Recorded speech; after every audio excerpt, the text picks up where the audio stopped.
my kids. If these agencies aren't here to protect families like mine, what are they even here for? And even after all this, your administration is praising itself for the reforms passed in Jaden's names. There's something deeply wrong with that. We're not asking for anything more than what's fair. Nothing will ever bring Jaden back, but you can help us find some peace, stability, and a way to move forward. You can choose to stop making this even harder for us. Please tell your lawyers and agencies to settle this case instead of fighting us. Let us start to heal. If this tragedy was enough to change the law, why isn't it enough for the state to take responsibility? That's a good question. This is a call to conscience, a call to your humanity. Please don't you just use Jaden's name. Honor it. 312-642-5600, turnkey.pro, answer line and text line. Ron, Southside. Hey, Dan. Look here. Speaking of the corrupt system, it just sickens me that after Ed Burke got a slap on the wrist and then they release him because of his age, wasn't he at an advanced age when he was sentenced? Did they think he was going to get younger? He was going to. Mm-hmm. And then it's a lot of people. I don't want anybody to pass, period. It's a lot of older people, elderly people in prison, still in it, sick, elderly, but don't have the connection or a part of this corrupt system. It just bothers me, Dan. Well, something else too on that, Ron. Wasn't he at an advanced age when he was enjoying all the benefits of power? Absolutely. Well, I was just going to say that he was committing the crime at an advanced age. At an advanced age. Uh-huh. I mean, this is just an insult to people. You know, I just had to say that because you get at an advanced age, and guess what, Dan? I don't want anybody to pass, but you can pass in prison. You can. I mean, it happens. We don't hear about it, but somebody that doesn't have the connection to Ed Burke, they pass, and they family just have to. I don't know, prepare for a funeral. Thanks for the call, Ron. Yeah, I mean, no one knows when their day of reckoning will arrive. So, because you're 82 instead of 62, it's okay to give you a pass? No. I mean, the thing too is that point I made. He would still be in office if he could be. Mike Madigan would still be in office if he could be. But there's no issues with the advanced age in that context. There's only not that when you're lining up benefits for yourself. It's only when there's a punishment for wrongdoing you've committed that advanced age is something we're supposed to consider. But just on the Jaden Perkins thing, too, I mean, I know people will hear this and say, well, she's just trying to get a payout from the state. Well, I mean, it's I think it's nice to press the issue of trying to pierce the veil of sovereign immunity for these public officials at some point. I'm not saying that there are not pitfalls here, and it doesn't open the door to a more frivolous litigation, which is enough of a problem with the civil justice system in Illinois. But it does speak to the larger point of Pritzker and this entire political class making things less safe because of no cash bail, because of the type of people that Pritzker appointed to the Illinois Prison Review Board, these decarceration ideologues that would let somebody like this guy who murdered Jaden Perkins and almost murdered his mother out, despite his history, including history within the last few weeks before he was let out. It speaks to how unsafe Pritzker and this political class have made Chicagoland in Illinois. And it's unfortunate, frankly, that you don't have more people generally and specifically more people who've actually been traumatized by crimes that were preventable, the preventable crimes we talk about all the time, like the Perkins family speaking out, but at least she is, and that's something.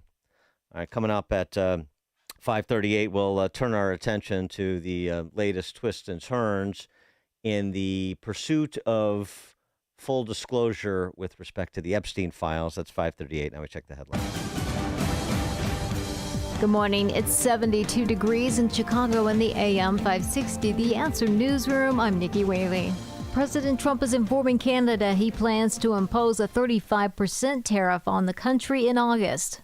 In a letter to Prime Minister Mark Carney, Trump said that starting August 1st, a 35% tariff on Canadian products sent into the U.S. will be imposed. Trump said it comes as part of a response to Canada's retaliation and ongoing trade barriers. In the letter, he went on to accuse Canada of failing to cooperate on key issues, including the flow of fentanyl into the U.S. I'm Mark Mayfield. The Mexican president says the U.S. is overreacting to the threat of a flesh-eating cattle parasite. On Thursday, she told reporters the U.S.'s decision to close the border again to Mexican cattle imports is overblown. She said the decision was sparked by a single case of the New World screwworm. The screwworm is a parasitic fly that the U.S. declared eliminated here in 1966. New cases in Mexico's prompted a shutdown of cattle imports from November to February and again in May. A port of entry in Arizona was set up Monday, but now it's been put on hold. The U.S. Department of Agriculture has been working with Mexico to stop the insect. Chicago's Morning Answer continues next, but now a check of your forecast from... If you've ever wanted to meet Larry Elder, Hugh Hewitt, Mike Gallagher, or Charlie Kirk, now's your chance. It's AM 560's Terrific Talkers VIP Experience Contest. Enter today for a chance to meet your favorite host and sit in on a live broadcast. The grand prize includes airfare and 3 nights of accommodations. Don't miss this once-in-a-lifetime opportunity. Enter today at 560theanswer.com/VIP. That's 560theanswer.com/VIP. We couldn't decide if we needed in-home care for Dad. Right. Just some help here and there with bathing, organizing his meds, a walk through the neighborhood. Oh, exactly. But everywhere we looked, we had a 4-hour minimum. It was more care than he needed. And it didn't make sense to spend extra for it. Then we found Senior Helpers of Naperville Southwest. No minimum hours. We were shocked. Now a caregiver stops by once or twice a week for just an hour or two to help with the small things that make a big difference. And Mom loves the visits. It's not just help. It's companionship. At Senior Helpers of Naperville Southwest, we understand that not every family needs round-the-clock care. We serve DuPage, Cook, Kane, Kendall, and Will counties. We conduct free in-home assessments and we guarantee compatibility. Call Senior Helpers of Naperville Southwest today at 331-281-0728. Again, that's 331-281-0728. And tell them AM 560 sent you. Senior Helpers of Naperville Southwest. Senior care, only better. So, what'd you call me over here to see, buddy? Well, wait till you see the new set of wheels Whoa, would you look at this garage floor? Wow, buddy, is this epoxy? So smooth and shiny. It looks like a showroom in here. Wow, looks easy to keep nice and clean, too. Yeah, it is, but... Man, I've been thinking about getting an epoxy coating. This is a sweet-looking garage floor. You happen to notice my new Corvette? Oh, huh. That's cool, too. Level 10 Coatings, Chicagoland's premier concrete coatings company. We can improve the look of your garage, basement, office, or outdoor space with customized concrete coating solutions. As Chicagoland's only certified Cimarron installer, we're setting industry standards with the most durable flooring solutions at highly competitive prices. Level 10 Coatings uses polyurea and polyaspartic coating, which is stronger than epoxy. Turn your ugly garage floor into a showroom floor. Now, with the summer special, just mention AM 560 to receive $500 off any project. Visit level10coatings.com. Big or small, we coat them all. Level 10 Coatings, your custom concrete coating solution. Are you looking to hire? ZipRecruiter finds the best candidate for your job fast. Try ZipRecruiter for free at ZipRecruiter.com/free. ZipRecruiter.com/free. Now, your official weather forecast. Today will be humid with a mix of clouds and sun, a morning shower and a heavy thunderstorm later, bringing flooding downpours, hail, damaging winds, and a possible tornado. The high will reach 90. Tonight, expect increasing clouds with another heavy thunderstorm, staying warm and humid with a low of 74. I'm meteorologist Jason Caterina on AM 560, The Answer. Get the latest weather, traffic, and news updates online at 560theanswer.com. Now, from the Signature Bank Studios. Only the biggest stories, only the biggest guests, and only the biggest opinions. This is AM 560, The Answer.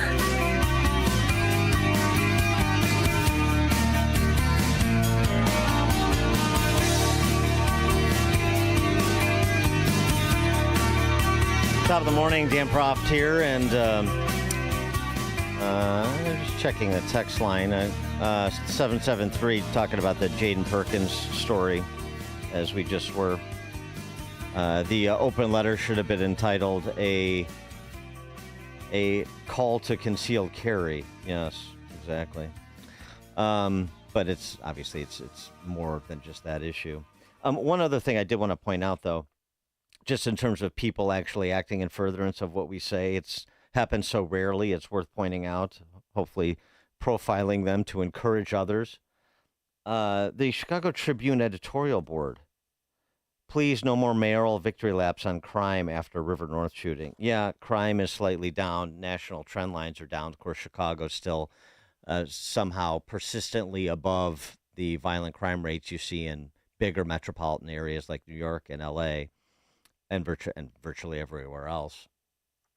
But this isn't just about BLM Brandon. This is about all the mayors that take victory laps. It's sort of like taking credit for when the stock market goes up. You see politicians doing that at the federal level, but you don't take blame when it goes down, and they don't take blame when the crime rate goes up. Conversely, so there's no victory laps. The idea that because things are slightly statistically better along some Class X felony categories, that somehow, yes, we have a plan and we're executing it and it's producing results. No, not really.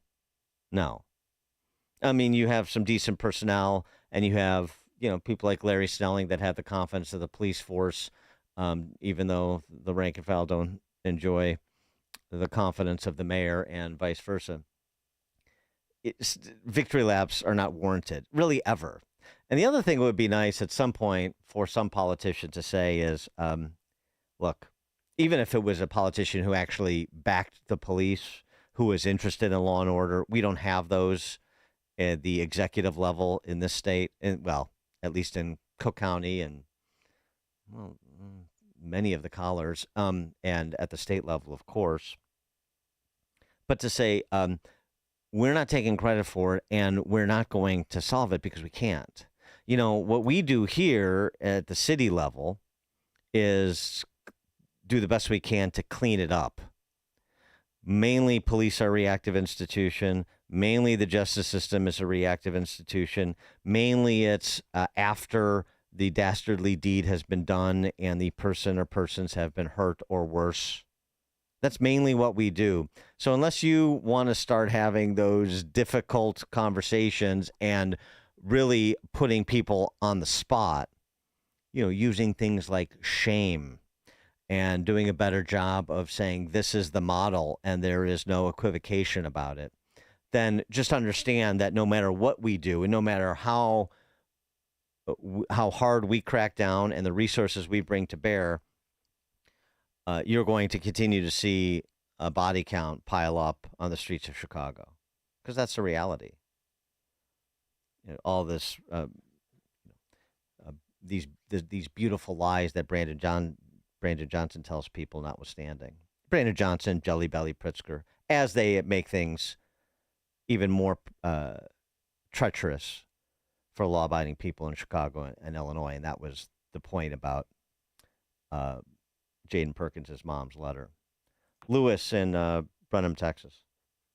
Hey, Dan, I had 2 quick points to point out. Unfortunately, this is a continuous thing in Chicago.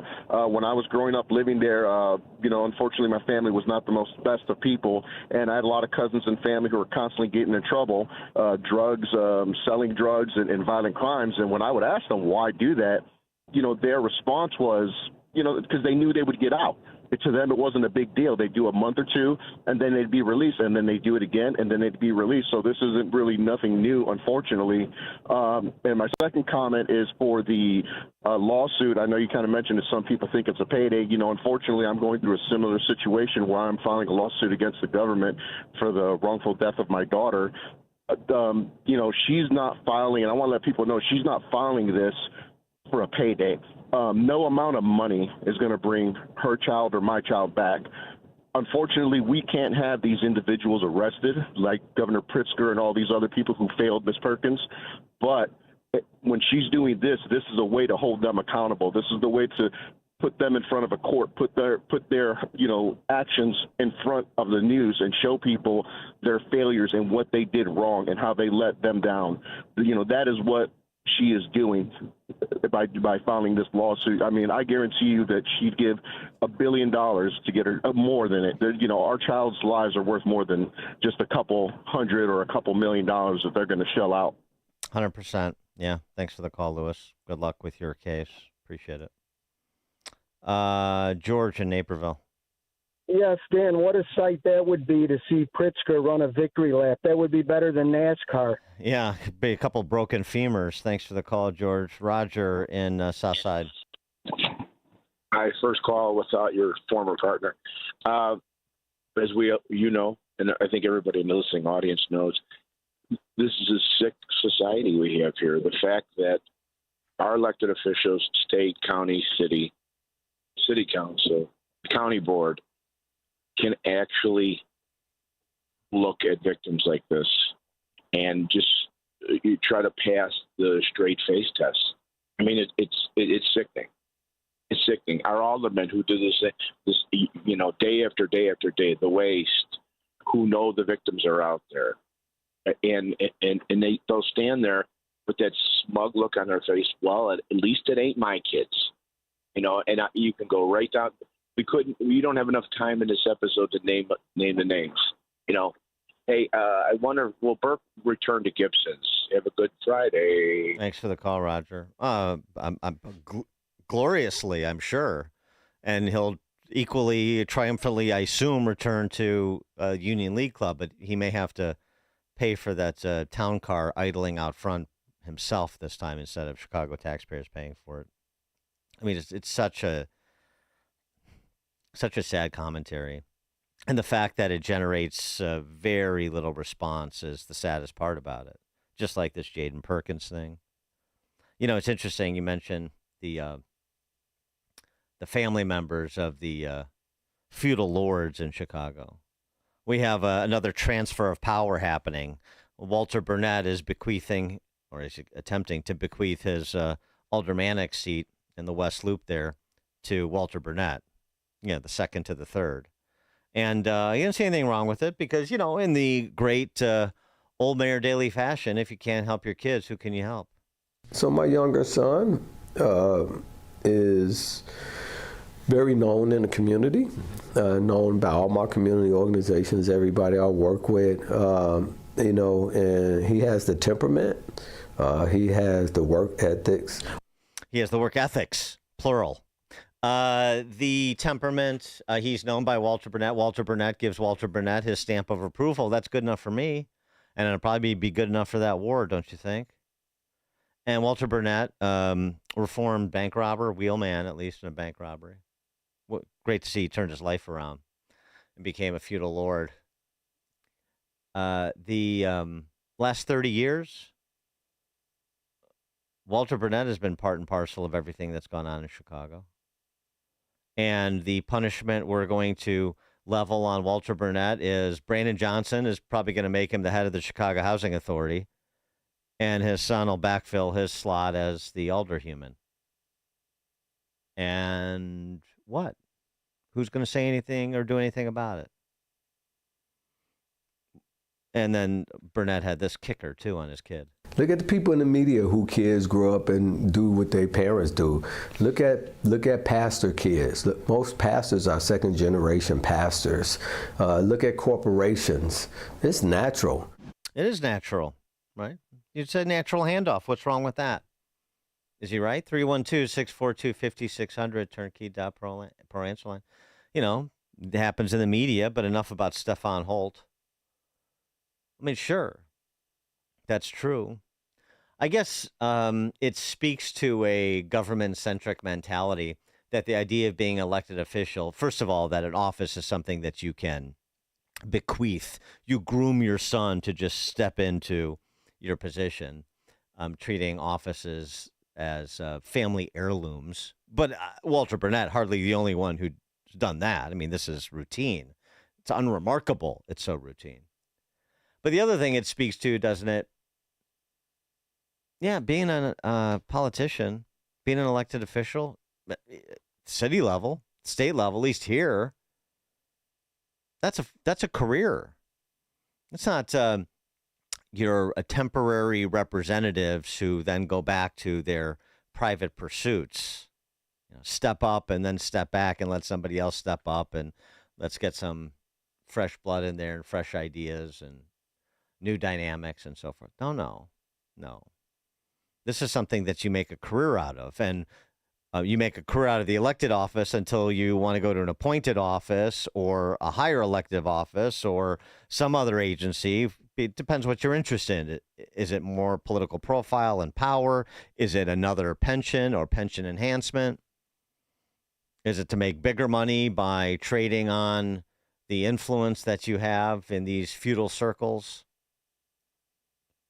And you are confused as to how this kleptocracy has come to be. Bill in Northwest Side. Yeah, just two quick things, Dan. That woman's story, perfect reason for concealed carry, number one. And number two, the system is not going to protect you. Anyone that thinks that that's going to be the case is living in a fantasy world. Yeah, well, it's right. It's the I carry a gun because a cop is too heavy. I mean, and this is not against, clearly, it's nothing that is against police or law enforcement, but it's just the nature of it. They can't be everywhere. They're reactive. They solve crimes after they've been committed, for the most part, unless they happen to be present during the commission of one or can get to the commission of one quickly enough to prevent serious harm, but those are the outliers. The real problem is the reactive part of the system after the fact, when it fails you, as it did Miss Perkins. When you have police and the courts and the Prisoner Review Board and the political leadership of your city and state fail you after your 11-year-old son has been murdered and you were stabbed 14 times. That's the real problem. Mark, Oak Lawn. Hey, Dan. Good morning. How are you? Morning. Hey, you're doing a great job over there. I love listening to your station. Thank you. Hey, I tell you, it's just human nature that the Walter Burnett's of the world and the Richie Dailies and the Dailies of the world, you know what it is? Their children, they spoil them. They give them everything. And then when they have to go out and get a job, they can't do it. And I wanted to ask you, was your dad president of Salem Radio? He was not. No. He was that's not. The sad part. All these people that the fathers, they want to have their children have a better life than they do. So they spoil them and they give them everything, and they turn out to be turds. Yeah. Well, and that happens in political circles as well as, other circles. But yeah, you're right. I mean, it's right. They're house cats. They've never had to, kill what they want to eat, so to speak. Jerry in Milwaukee. Yeah. Good morning, Dan. Yeah, we have this same problem up here in Milwaukee that you have down in Chicago with Walter Burnett and everything, but corrupt clowns like Burnett have the nerve to call President. Jerry, you're cutting out on us there. Did we lose Jerry? All right. Yeah, there you go. Walter. I'm sorry. Go ahead, Jerry. Restate. Yeah, like I was saying, we have the same problem here in Milwaukee with Walter Burnett's type, and but Walter Burnett has the nerve to call President Trump. People like him have the nerve to call President Trump a king. Please. They're just envious. They're just a feudal lord. They'd like to be the king here. Thanks for the call, Jerry. But they certainly enjoy the feudal system or some sort of, some sort of monarchical system. I mean, we sort of have that here in Chicago. And like I say, the only sort of incursion by anything that could be called a movement over the last decade that I've seen is what? The Carlos Ramirez Rosas of the world and the other socialists, the other out and proud, the people that were doing the Mamdani routine here in Chicago before it got popularized there in New York. Power hates a vacuum, and so somebody's going to fill it, and there's always going to be people that want to do things differently. But the only organized effort to do things differently in Chicago has been to move in the direction of Marxism with a quicker gait. And that's just a description of reality. I don't think it has to be that way. And I think it actually provides more opportunity for some sensible center-right, commonsensical counter-revolutionary. But, you have to have enough people that would describe themselves as such, put some skin in the game here. And there's such a fatalism that has taken hold in Chicago and Illinois that it's just difficult to get those sorts of people engaged in this fight. And of course, one of the other problems is they don't really have to, because a lot of those people are insulated from terrible public policy. They can have their pied-à-terre in the city or in one of the leafy suburbs and spend their winters somewhere else, much like I do. And you can, sort of properly diagnose it. And if somebody wants to do the heavy lifting to try to inspire a movement of common sense counter-revolution to counter these neo-Marxists, well, then they may be interested to help, but somebody's got to provide the impetus for the event and the support. And that just hasn't materialized recently. Tim in Naperville. I think all these governors and mayors taking credit for any kind of dip in crime, we all know it's just they're the benefactors of Tom Homan, who's really the only one removing these vicious criminals from our major cities. And when do they ever mention him? When the crime stats go down. They don't. So that's all I want to say. Thanks for the call, Tim. Yeah, and there was another one, Bill Malugin, of course, reporting for Fox News. This week, Omaha, Nebraska, so big cities and some not-so-big cities, ICE arrested an MS-13 kingpin wanted for 5 aggravated murders in El Salvador, is on that country's most wanted fugitives list. This according to ICE officials that Malugin spoke with.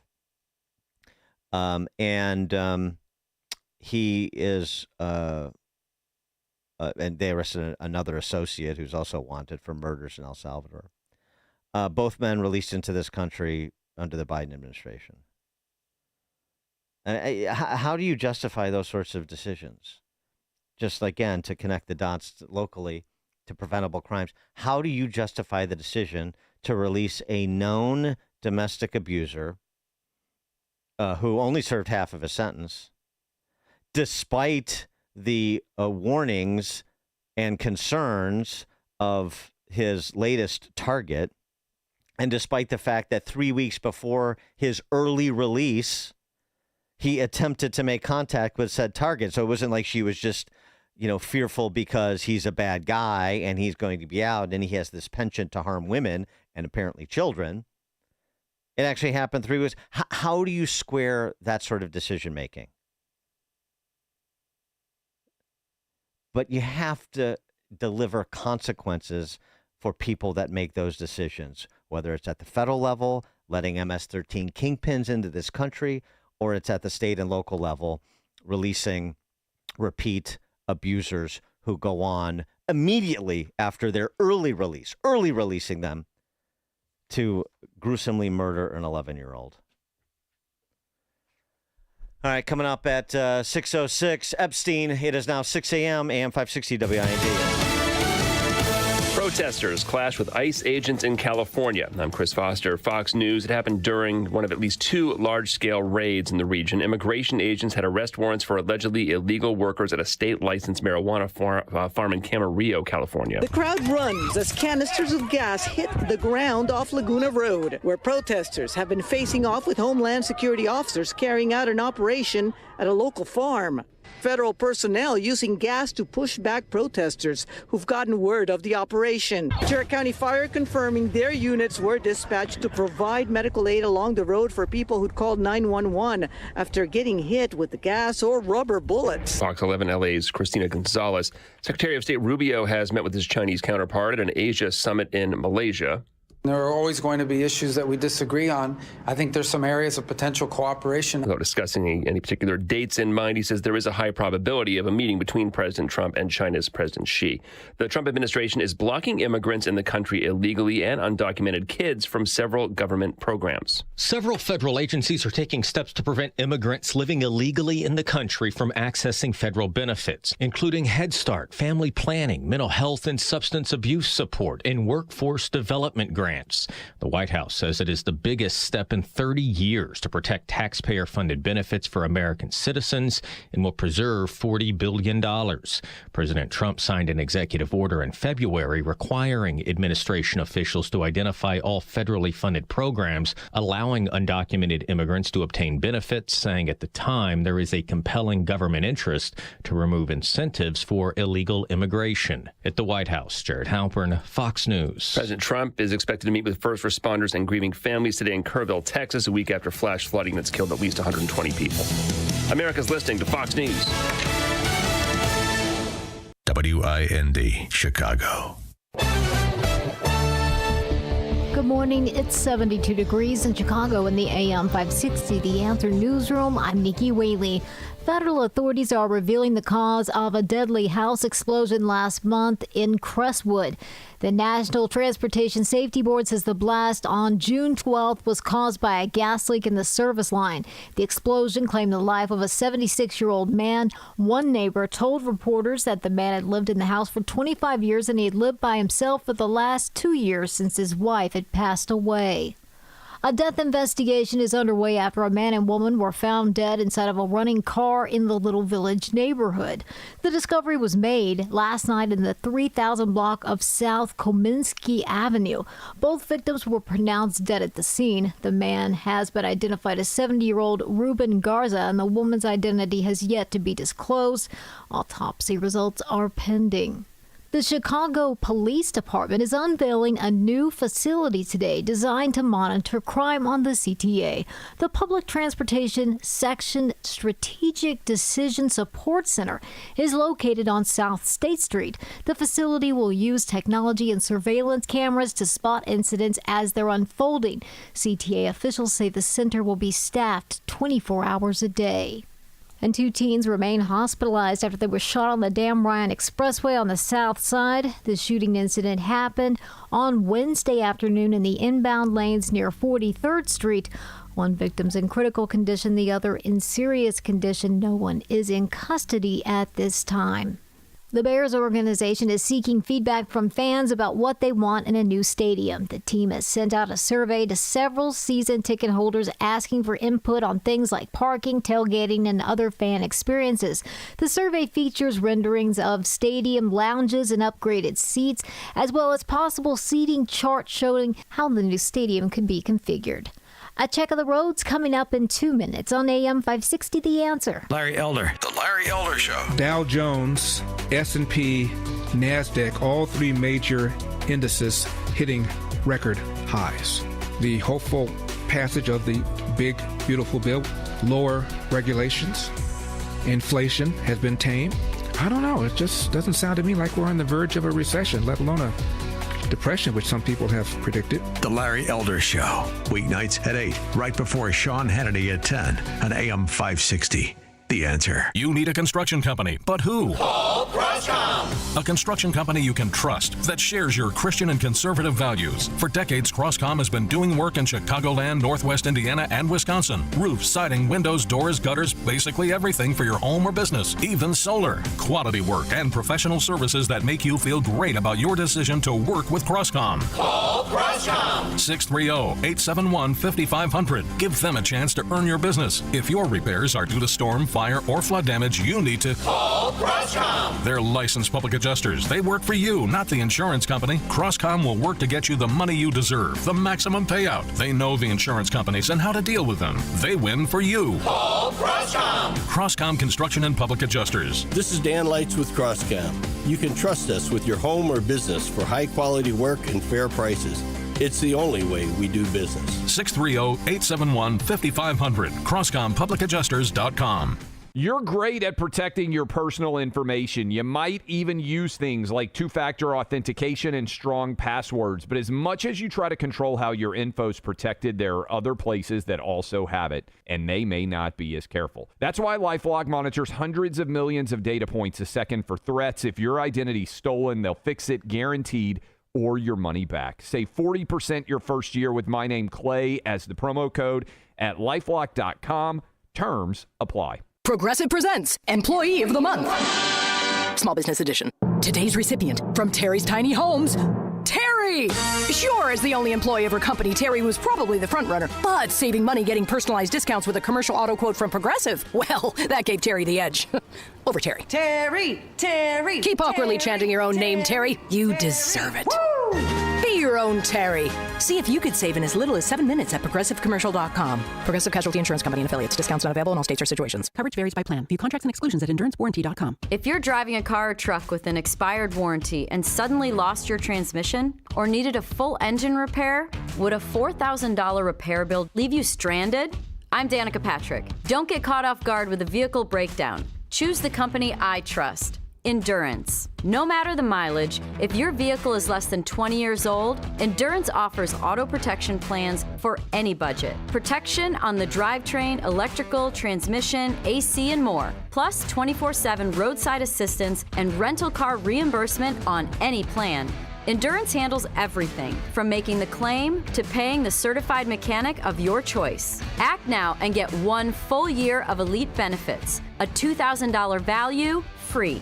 Call for your fast free quote today. Call 800-289-6016. That's 800-289-6016. 800-289-6016. Sign up for the AM 560 Answer Advantage to get early alerts on event ticket sales, special discounts, and contest opportunities. Sign up today at 560theanswer.com/advantage.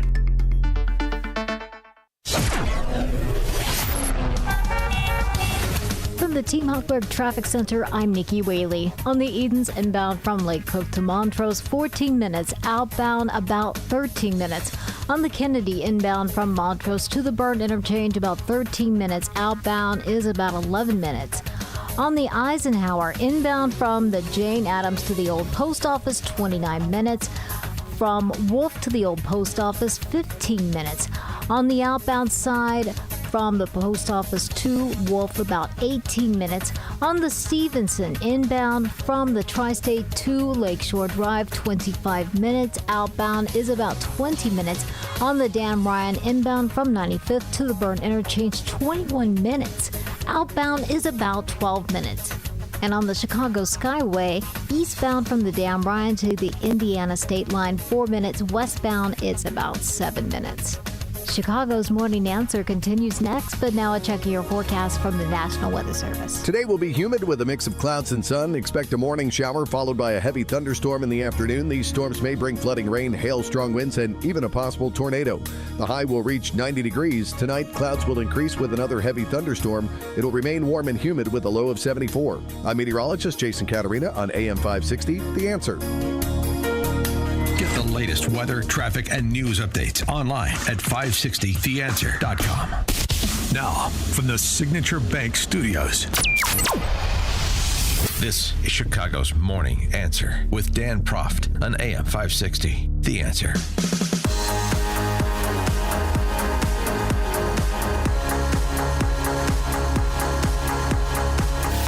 Top of the morning, Dan Proft here, Chicago's Morning Answer. Shall we move on from Jeffrey Epstein or demand more from the Trump administration? 312-642-5600, turnkey.pro, answer line and text line. Should we demand more or let it go already? When Trump was asked about it on Wednesday at his cabinet meeting, he was a bit perturbed that people were still talking about it. Whether he ever worked for a American or foreign intelligence agency. The former labor secretary who was Miami U.S. Attorney Alex Acosta, he allegedly said that he did work for an intelligence agency. So could you resolve whether or not he did? And also, could you say why there was a minute missing from the jailhouse tape on the night of his death? Yeah, sure. Could I just interrupt? Are you still talking about Jeffrey Epstein? This guy's been talked about for years. You're asking, we have Texas, we have this, we have all of the things. And are people still talking about this guy, this creep? That is unbelievable. Do you want to waste the time and do you feel like answering? I don't mind answering. I mean, I can't believe you're asking a question on Epstein at a time like this where we're having some of the greatest success and also tragedy with what happened in Texas. It just seems like a desecration, but you go ahead. Trump going nearly full Travis Bickle there. A little Taxi Driver reference. You talking about Epstein? You still talking about Epstein? Well, you can talk about many things at once. In fact, you have to when you're the President of the United States, and when you're the press corps that covers them, there's always a multitude of serious issues afoot that need to be addressed. This seems to be one. Here was, just to set the table, here was Bondi's response, picking up where Trump left off. You want to address the 1 minute that's missing from the surveillance video in the prison that was released, and the other documents that are not going to see the light of day. So saith Bondi. She did. In February, I did an interview on Fox, and it's been getting a lot of attention because I said, I was asked a question about the client list, and my response was it's sitting on my desk to be reviewed, meaning the file along with the JFK, MLK files as well. That's what I meant by that. Also, to the tens of thousands of video, they turned out to be child porn downloaded by that disgusting Jeffrey Epstein. Child porn is what they were. Never going to be released, never going to see the light of day. To him being an agent, I have no knowledge about that. We can get back to you on that. And the minute missing from the video, we released the video showing definitively the video was not conclusive, but the evidence prior to it was showing he committed suicide. And what was on that, there was a minute that was off the counter. And what we learned from Bureau of Prisons was every night, they redo that video. It's old, from like 1999. So every night the video is reset, and every night should have the same minute missing. So we're looking for that video to release that as well, showing that a minute is missing every night. And that's it on Epstein. Well, but it's not. It's not it on Epstein. I mean, the 1 minute, Rosemary Wood 1 minute video that's missing, kind of thing. That's not as important to me. In part because Bondi just said it's not conclusive. Okay, well, if it's not conclusive, then 1 more minute showing nothing, showing no one entering the area where Epstein's cell was isn't going to be conclusive either, according to your own description. But even the suicide homicide thing, I mean, it's only interesting in the larger context of who Epstein was, what was really going on. And I find it difficult to believe that Bondi has no color, no look into who Epstein was and connections to CIA in particular, allegedly.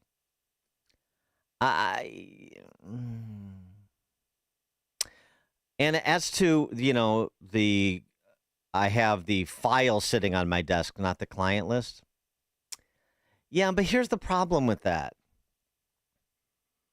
Here's what Kash Patel said before he became FBI director on Benny Johnson's podcast. Why is the FBI protecting the greatest pederast, the largest scale pederast in human history? Simple, because of who's on that list. What the hell are the House Republicans doing? They have the majority. You can't get the list? Put on your big boy pants and let us know who the pedophiles are. So Kash is the FBI director now. Should he put on his big boy pants and let us know who the pedophiles are? 312-642-5600, turnkey.pro answer line. And there's an additional problem. Law professor Alan Dershowitz has weighed in on this. He was accused and cleared of being part of this cabal of pedophiles. He was on Sean Spicer's podcast and said, well, the idea was just a file and there is no list is problematic because Dershowitz says, I've seen the list. This is not an opinion. This is a fact. I have seen, remember, I was accused falsely, and they have seen, and ultimately I was completely cleared. The woman admitted that she may have mistook me for somebody else and withdrew all of her lawsuits. And so from day one, from the day I was accused, I said I want every document out because I knew every document would prove I was innocent. So let me tell you, I know for a fact documents are being suppressed. And they're being suppressed to protect individuals. I know the names of the individuals. I know why they're being suppressed. I know who's suppressing them. But I'm bound by confidentiality from a judge and cases, and I can't disclose what I know. But I hand to God, I know the names of people whose files are being suppressed in order to protect them. And that's wrong. Just out of curiosity, without names, are these politicians, business leaders, both? They're everything. And let me tell you, a lot of them are, at least one of them is somebody who was accused. Others are accusers. And the judges have said, if somebody calls themselves a victim, we're not going to give any information about them. But they may not be victims. They may be perpetrators. So we don't have information about false accusers. And we know there have been many false accusers who have accused innocent people for money. And those records are being deliberately, willfully suppressed. And they shouldn't be suppressed. If the accusation is allowed out, so should the material that diminishes the credibility of the accuser. We want total transparency on this. Every single document, no redaction. That's what I've said from day one. I waive any of my rights of privacy. Anything there is about me, I'm happy because it will be exculpatory, because I know I haven't touched a woman other than my wife from the day I met Jeffrey Epstein. I don't even hug people, but I was falsely accused and I was able to prove it, and I was able to prove it through documents, and I want other people to be able to disprove false accusations through documents, but these documents are being suppressed and withheld. Well, disappointed. If I ever met Dershowitz in person, I was going to go for the hug. But is he not right the underlying point he made? Full transparency here. We don't need to see child pornography. Nobody's saying that. And so it's a little bit of a straw man that Pam Bondi uses there to say, heaping scorn on Jeffrey Epstein and saying it's child pornography and that's never going to see the light of day because that is disgusting and it victimizes kids and families. Yeah, I agreed. But you have to provide the inventory to say, is it just those sorts of images and content, or is it an adult engaged with a child, and what are you doing about the adult if that is the case? Dershowitz's position, or it's not a position, what he is saying sounds credible to me because it's logical. It's a conversation we had earlier in the week about this. This is all Ghislaine Maxwell and Jeffrey Epstein and no one else. That's credible. If it's not credible, if you want to essentially prove that it's credible, well, that's sort of the order of the day, I think, given the big talk from a lot of these principals coming into this administration, and more importantly than the big talk, is the nature of what we're talking about with this Epstein sex trafficking ring, and maybe the implication of powerful spy and or law enforcement agencies in the government for whom Epstein was an asset, and vice versa. And we'll get to that in a second with some of the comments from our friend Mike Benz, formerly State Department cybersecurity, now the founder of the Foundation for Freedom Online. And just one more. Tom Fitton, Judicial Watch, hardly a liberal, hardly a leftist. I mean, Judicial Watch served as the shadow Department of Justice during the Biden administration, you'll recall. Here's what he had to say on Ingram's program about the approach the Trump administration is taking to this. I think they decided for political purposes they didn't want to include the individuals who are on these lists and put them in the public domain. And they were concerned that some of them may not have done something warranting the disclosure. I mean, that's the most charitable interpretation. But there is a list. There's no doubt. I mean, they talk about in the memo they wrote, well, there's no incriminating client list. Well, what does that mean? I want the non-incriminating client list. And of course, a client list is a term of art, right? Where are his associates? Where is the list of contacts? And we asked under our FOIA lawsuit, Pam Bondi, give us the documents that you say you were looking at. Give us documents about the release of these documents. You said the FBI was obstructing the release. They came back to us and said, we have nothing. Yeah, and to the point that Dershowitz made, look, there are people on the list that were falsely accused. There are people on the list that maybe made false accusations. Well, this is your job. This is the point of the investigation, of reviewing the file, is to determine who fits in which category. The innocent, the potentially guilty, whether it's guilty on the side of the participating in the sex trafficking, the pedophilia in some cases, or it's the false accusation. I mean, the point is you're supposed to figure this all out and then provide a comprehensive summary of what happened. And again, this other piece, if there were agencies involved that facilitated Epstein's operations, as is alleged, and there's a lot of supporting evidence, then then we all have a public right to know, and it's in the public interest to put it out there. I mean, how much more do we have to deal with the FBI and the CIA before you say that something paradigm shifting needs to happen with those agencies? And Epstein could be the catalyst, particularly with the CIA. As Mike Benz said, he thinks it's a bad look. This is that the FBI is pointing to itself when it should be pointing to the CIA, because that's where Epstein was doing his work, and that's who he was doing his work on behalf of. And again, that's a theory, but there is a lot of supporting connections that substantiate may be too strong a word, that certainly call into question what Benz is saying. In other words, it's something that is worthy of further investigation and confirmation or denial because it's a story that makes sense.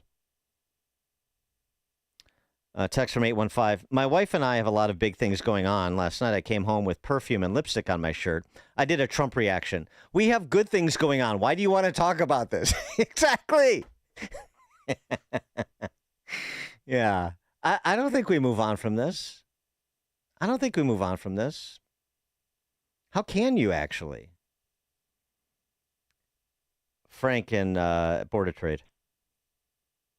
In the early 1970s, I read an article in the Chicago Sun-Times.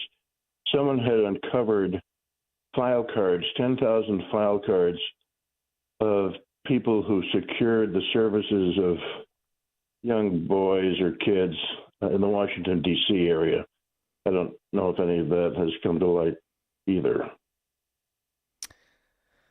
Yeah, I mean, thanks for the call, Frank. There's this, all this talk of Hollywood pedophilia rings, and obviously there's a lot of evidence of there have been crimes committed that have been documented by pedophiles in Hollywood, operating in Hollywood. But sort of, do you ever get your handle on whether this is a ring, this is expansive, this involves outside parties that would shock the conscience, that would surprise people, or it's a one-off sexual predator? And it's hard to get your hands around it. I mean, you had the same allegations swirling in the UK that never seemed to materialize. You had, frankly, I mean, it took years for these stories about Pakistani rape gangs to get the attention, to demand the attention and the action of authorities there. Initially dismissed, it's conspiracy theories, you have no evidence, this and that. So it's very hard to get to the bottom of it, and the accusations are so serious that you want to be, properly thoughtful before you lodge them. You don't want to falsely accuse somebody of a crime that serious, which is where your law enforcement agencies come in, where your political leaders come in. They're supposed to facilitate that. I don't know. I don't know who was doing what on Epstein Island. I don't know who is or isn't on the list, the names that Dershowitz was referring to, who's a false accuser and who's a genuine victim, who's being falsely accused and who's a actual predator. I thought that's why we had the Department of Justice and the FBI and elected officials that are supposed to provide oversight over those agencies to make sure they fulfill their missions that we finance. Jordan in Antioch. Morning, Dan. Nice to hear you back on again. Yeah, I think the thing that these people seem to forget when I say these people, the current administration, like when Trump responds to the reporter and Pam Bondi and all these guys, is you were the administration that when you were running for office were under attack from these alphabet agencies, and you told us that they were corrupt and being run and weaponized, and we understand that. We saw that. So now that you're in office, we still don't trust those alphabet agencies, and we don't trust you. So when you come out and you just want to give it, and this is our word, just trust me, it's over. No, I'm sorry. There's, like you pointed out, several other avenues that connect to this Epstein guy. And this goes, we want to know who's on the list. Is there a list? Apparently, we have Alan that says, Dershowitz that says there is a list, and I trust him more than I do anybody in our government right now. So if there's a list, how high does it go? Who's compromised? Who's on that list? Thanks for the call, Jordan. Susie, Northside. Good morning. Hey, Dan, maybe that list, maybe we'll find out what that list is, but maybe that list is used for leverage to maybe get things done in this country in the right way. Thank you. Thanks for the call, Susie. Well, maybe people bring leverage. I mean, there's been allegations of blackmail, that Epstein was a blackmailer, or that he's in service of other blackmailers, or he's in service of procuring information that's used by others to blackmail others. Here's the thing. Let me get to some of Ben's, because he did this, and we'll get him back on our program as well. But he did a sit down with Jesse Kelly for his podcast, and he offered, talking to Mike Benz is like drinking from a fire hose. It's like talking to Richard Epstein from University of Chicago, no relation. Just got a wealth of information and background in this space. So he in this discussion, which I encourage you to watch, he starts with Epstein getting connected to Ashnad Khashoggi, the arms dealer back in the 80s during Iran-Contra. And then how he gets connected with Wexner, the corporate titan, and so forth. But without going through all of sort of the beautiful mind, yarn strings and push pins. Here's his summary on Epstein and who he thinks Epstein was and what he was doing. What I'm trying to communicate here is that every aspect of the Jeffrey Epstein story is part of the restructuring of intelligence work after the scandals of the 1970s, when the CIA was barred from doing activity directly, and that's when USAID came into the picture and took the baton from CIA, and the NGO apparatus that we're now living under with the National Endowment for Democracy and Internews and the U.S. Agency for U.S. Institute of Peace, and the web of private contractors and private financiers in order to be the front men for CIA operations. Jeffrey Epstein was present at creation of that entire apparatus. There is zero chance on God's green earth that there are no CIA files on this guy. And the fact that this Justice Department has effectively pointed us to the FBI when this is a CIA job is not a good look for transparency. I'd like Bondi and Trump to respond to that assertion. Because if they just dismiss it out of hand, there's a lot more there that will circulate. And it's not going to borrow from Ben's. It's not going to be a good look for them if they don't address this on point. They just try and wave it away and pretend that what Ben's is suggesting, and again, there is a lot of circumstantial evidence to support it, is something just to be dismissed out of hand. And if it shouldn't be dismissed out of hand, the CIA piece of this, then how is this something that we just walk away from? It's not just the victim. It includes, it's the victims, it's the girls, it's the predators, but it's also some of the most powerful agencies, or at least one of the most powerful agencies in the government that is being implicated, and that's the CIA. And given that the former CIA director, John Brennan, is part of a criminal investigation by the FBI, you would think this is relevant. No, it's not something that we can just stop talking about. Coming up at 6:36, we're going to continue talking about it. That second part, the Comey-Brennan criminal investigation, the FBI has apparently opened up. John Solomon from justthenews.com joins us. Now we check the headlines. Good morning. It's 72 degrees in Chicago in the AM 560 The Answer newsroom. I'm Nikki Whaley. President Trump is urging Republican lawmakers to defund public broadcasting networks. In a post on Truth Social Thursday, Trump threatened any Republican who opposes a rescissions package that cuts $9 billion from the Corporation for Public Broadcasting and various foreign aid programs. This would cut funding from both PBS and NPR. Trump went on to say that any Republican that doesn't back the package will not have my support or endorsement. Congress has until July 18th to approve the rescissions package. I'm Mark Mayfield. Brazil is out with a warning about retaliation after President Trump suggested a 50% tariff rate, in part due to what he calls a witch hunt against his country's former president. Brazil's president, Luiz Inácio Lula da Silva, condemned the threat, saying on social media that Brazil is a sovereign country and warned against interference in the nation's judicial system. Like President Trump, Bolsonaro claimed electoral fraud after he lost his 2022 re-election bid. He then tried to convince the military to take control of the government. Trump has drawn parallels with his own criminal charges, saying on social media, "It happened to me, times 10. The U.S. is Brazil's second largest trade partner, and unlike most countries, the U.S. enjoys a trade surplus with the South American nation. Tony Waterman, Washington. News is a service of AlmostFreeTeeth.com. Overpaying for dental implants is over. If you have a Blue Cross Blue Shield, PPO, or FEP, you could save 90% off on average to get your smile back. Learn more and check if you qualify at AlmostFreeTeeth.com. A check of the roads coming up in 2 minutes on AM 560 The Answer. If you've ever wanted to meet Larry Elder, Hugh Hewitt, Mike Gallagher, or Charlie Kirk, now's your chance. It's AM 560's Terrific Talkers VIP Experience Contest. Enter today for a chance to meet your favorite host and sit in on a live broadcast. The grand prize includes airfare and 3 nights of accommodations. Don't miss this once-in-a-lifetime opportunity. Enter today at 560theanswer.com/VIP. That's 560theanswer.com/VIP.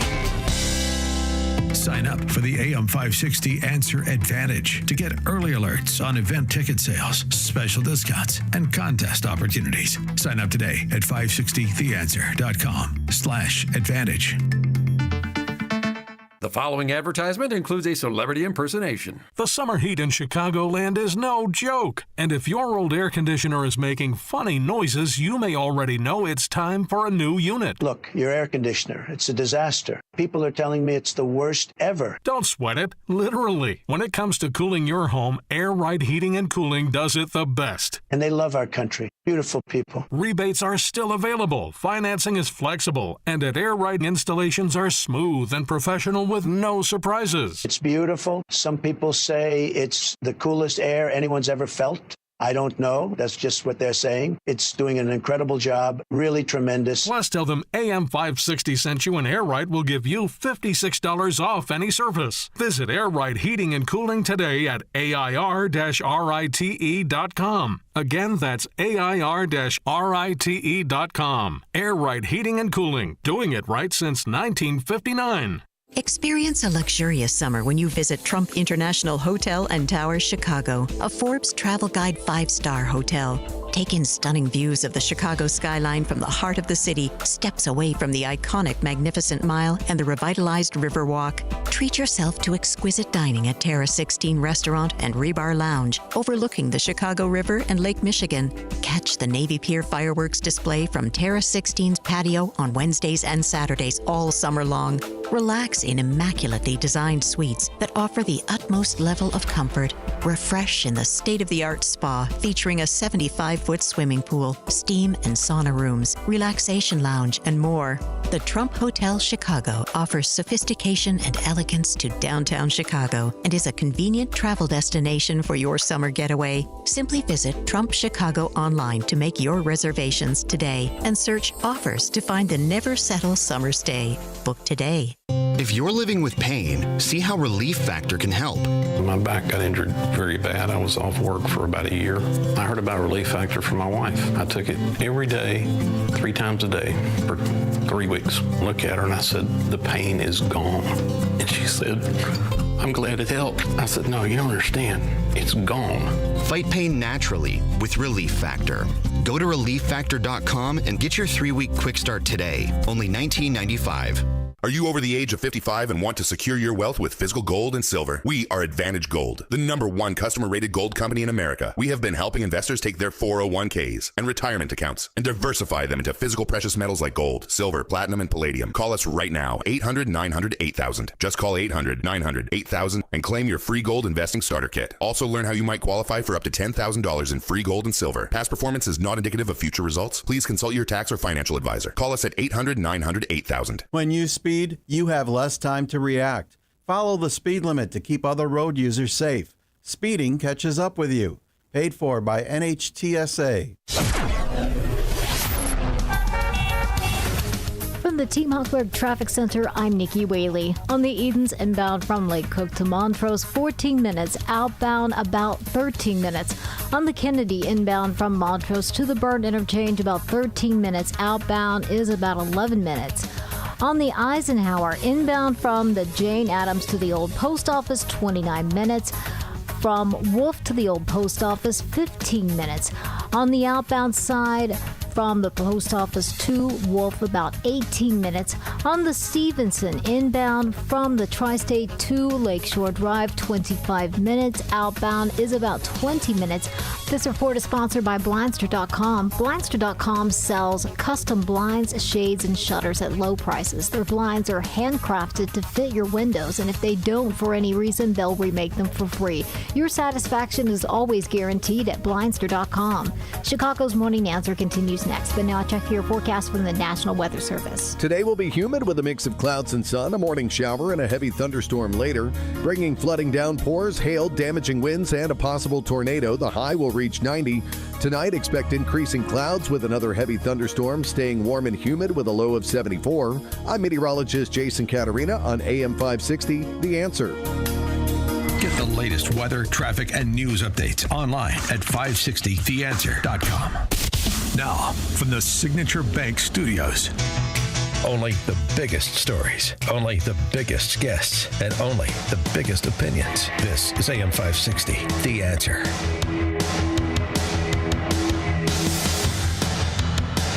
Top of the morning, Dan Prophet here, and Nicole Wallace was able to secure an interview with former CIA Director John Brennan. Boy, I don't know how she did that. And of course, John Brennan is completely befuddled as to the nature of this FBI investigation into him and Jim Comey. Clueless. No idea what this could be about. I testified in front of many, many congressional committees in the House and the Senate over the years. And I continue to explain exactly what we did during this process, why we tried to make sure we stayed true to our intelligence responsibilities and that we were not going to do anything at all to try to interfere in that election.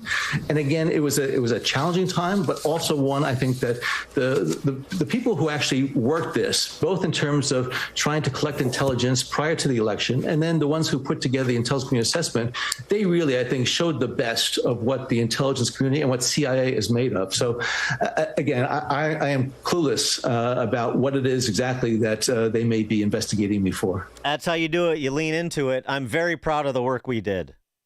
Can't backpedal. Shows weakness. You have to do what is being done here. Suggests that this is some sort of witch hunt. There's no basis for this. This is another one of Trump's authoritarian gambits. This is political retribution because we investigated something that demanded investigation in terms to protect the integrity of our elections and our democracy by extension. That's about as credible as the Steele dossier itself. Brennan may be clueless or pretending to be. But Matt Taibbi, the investigative reporter, has a pretty good handle on what this is about. Yes, so the CIA analysts beneath Brennan actually strongly recommended against the inclusion of the Steele dossier material because they said it didn't even meet what they called basic standards of tradecraft. However, the FBI had invested a significant amount of political capital into the Steele dossier by then. They had already used it in a FISA warrant application against somebody close to Donald Trump, Carter Page. And so, according to Ratcliffe, and this is the one big new thing that was in his report, the FBI said that it would only sign off on the intelligence community assessment if the Steele dossier stuff was included in the final report. So that what it sounds like is that Brennan agreed to put in the Steele stuff at the behest of James Comey and the FBI, and that actually makes a lot of sense when you look back at the entire narrative. Yeah, but the problem is then he lied about it. Well, one of the problems is that he lied about it under oath. They both did, actually. And thus, what you have are pretty compelling cases of perjury and conspiracy to commit perjury. He testified repeatedly that the Steele material was not even included in that initial intelligence community assessment. He's under oath saying that over and over again, and that completely contradicts the evidence and also contradicts his own written statements, apparently, according to Ratcliffe. With Comey, it's going to come down to, he testified in 2020 that there was no Steele material in the body of the intelligence community assessment, that it was only in this little classified annex. But Ratcliffe says he can prove that that's not true too. So it seems like those are the two cases, that it would come down to perjury on those 2 points. And by the way, this is hardly the first instance where the integrity of Comey and Brennan has been called into question in terms of them saying things that were untrue. President Trump was asked about this by Peter Doocy, the investigation, that is, and he said the following. Thank you, President Trump. James Comey and John Brennan now under criminal investigation related to the Trump-Russia probe. Do you want to see these two guys behind bars? Well, I know nothing about it other than what I read today, but I will tell you, I think they're very dishonest people. I think they're crooked as hell, and maybe they have to pay a price for that. I believe they are truly bad people and dishonest people, so whatever happens, happens. Former CIA whistleblower John Kiriakou was on Patrick Bet-David's podcast, Kirikawa is a guy who blew the whistle on the enhanced interrogation techniques that were used in places like Abu Ghraib that were green-lighted by Brennan, which is actually very interesting. Here's Kirikawa, though, on Brennan and his time at CIA. There was a huge wave of retirements in 2008. And about half the people at the senior level who retired went to the McCain campaign, and the other half went to the Clinton campaign. John was the only one who went to Obama. And so Obama won. So John's the guy. John says, I want to be CIA director. The liberals went crazy. They said, absolutely not. He was one of the godfathers of the torture program. Obama says, okay, I'm going to make him deputy director of the National Security Council, deputy national security advisor for counterterrorism. Then he started doing the kill list. Well, by 2012, the liberals forgot or didn't care or whatever, were distracted.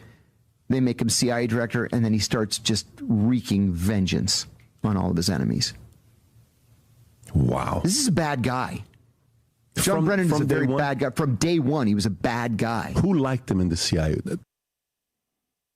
John Solomon is award-winning investigative journalist and founder of Just the News, justthenews.com. John, thanks for joining us. Appreciate it. Yeah, great to be with you. Bad guy. And John Kirikawa and President Trump are the only ones saying it about Comey and Brennan. There have been a lot of people at their agencies have been saying it about both of them for many, many years now, even before Russiagate. Not just bad guys in the sense that they're dishonest guys, and maybe their dishonesty has caught up with them finally. Well, listen, I'll let whether they're bad guys or not for other people, but they do have, in the case of John Brennan, a bad history, right? Because remember, way before these issues came up with John Ratcliffe, and we've known about this inconsistency in Brennan's testimony for a long time, but there's some new proof about just how extensive the evidence is on the other side. But let's remember when we learned that the CIA hacked into the Senate intelligence community's computers to spy on what they knew about the torture or enhanced interrogation investigation. John Brennan said that did not happen. It's not true. He testified. He said it publicly. And then the CIA Inspector General said, oh, no, it did happen. There are 6 people that were directly involved in it, and even raised the possibility that Brennan knew in advance or as it was going on that it happened. So you start with that history, that even under a Democrat Senate and a Democrat Senate committee, John Brennan was accused of lying. And then you step forward to what we now know about Russia collusion. And I think a lot of people are focused on the current criminal investigation thinking, well, they must be just looking at a perjury case. And, there is some wiggle room in some of the things that Brennan says. When you put all the testimonies together, it's a little more convoluted. And I thought Matt did a good job describing what, the potential lie is. But I actually think at the end of the day, the Justice Department is looking at something, based on my reporting, something a little bit broader, that maybe John Brennan and James Comey and others were part of a conspiracy to knowingly foist upon the American people and to misuse the intelligence and law enforcement community to create the aura of a scandal when there was absolutely none of that. I want to remind people of the most important event in the Russia collusion case that no one talks about. We forget about it because it came out in so many different little pieces. It took so long to force the truth out. But a few days before the FBI opens up Crossfire Hurricane and starts treating Donald Trump and his campaign like a stooge of the Russian government and Vladimir Putin, John Brennan goes and briefs President Obama, and he tells him about what is now known as the Clinton intelligence. And that Clinton intelligence is that they have intercepted information that Hillary Clinton has approved a plan to hang a fake intelligence scandal on Donald Trump. They're going to make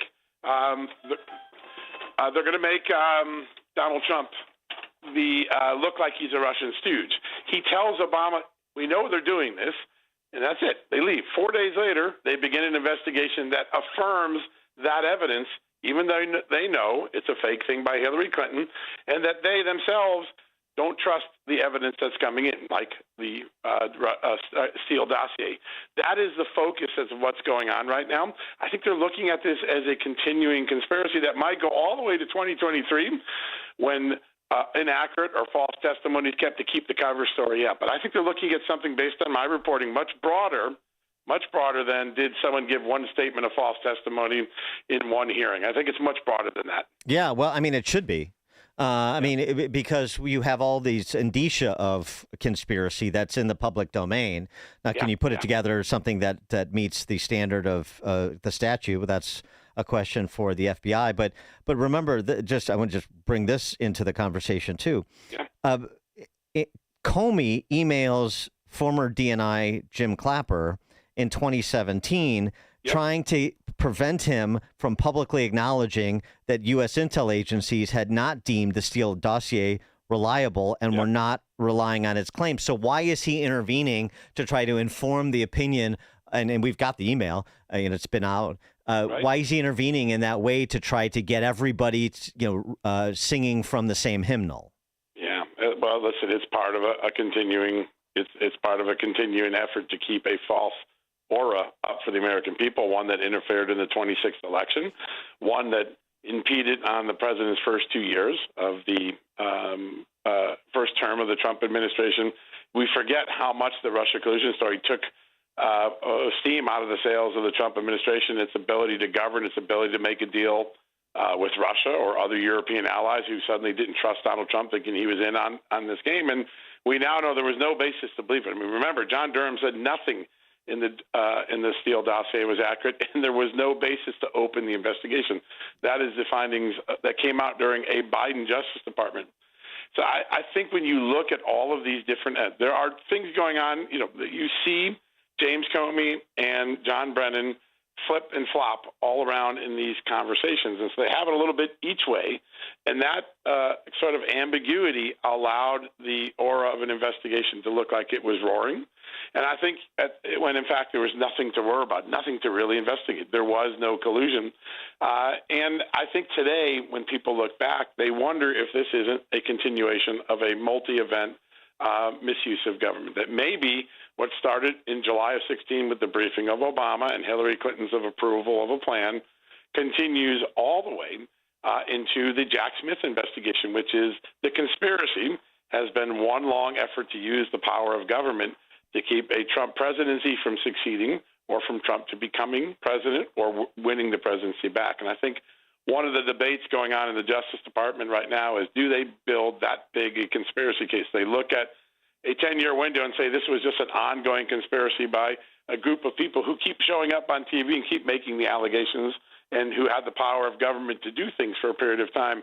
I think that's the big question that the Justice Department is going to resolve in the next few months. Well, and you have the additional piece with the Inspector General, going back to DOJ Inspector General, Obama's Inspector General, if you will, from the Obama administration, and we talked about this at the time. I remember, the contradictory testimony under oath between Andy McCabe and Jim Comey. That's right. Either one or both of them were lying because their stories don't jive. That's why when you see that sort of at that level of government, right, where people get briefed and they have access to all the information, when you see this many conflicts, when you see this many mistruths that have to take 10 years to uncover, then you realize we weren't told the truth.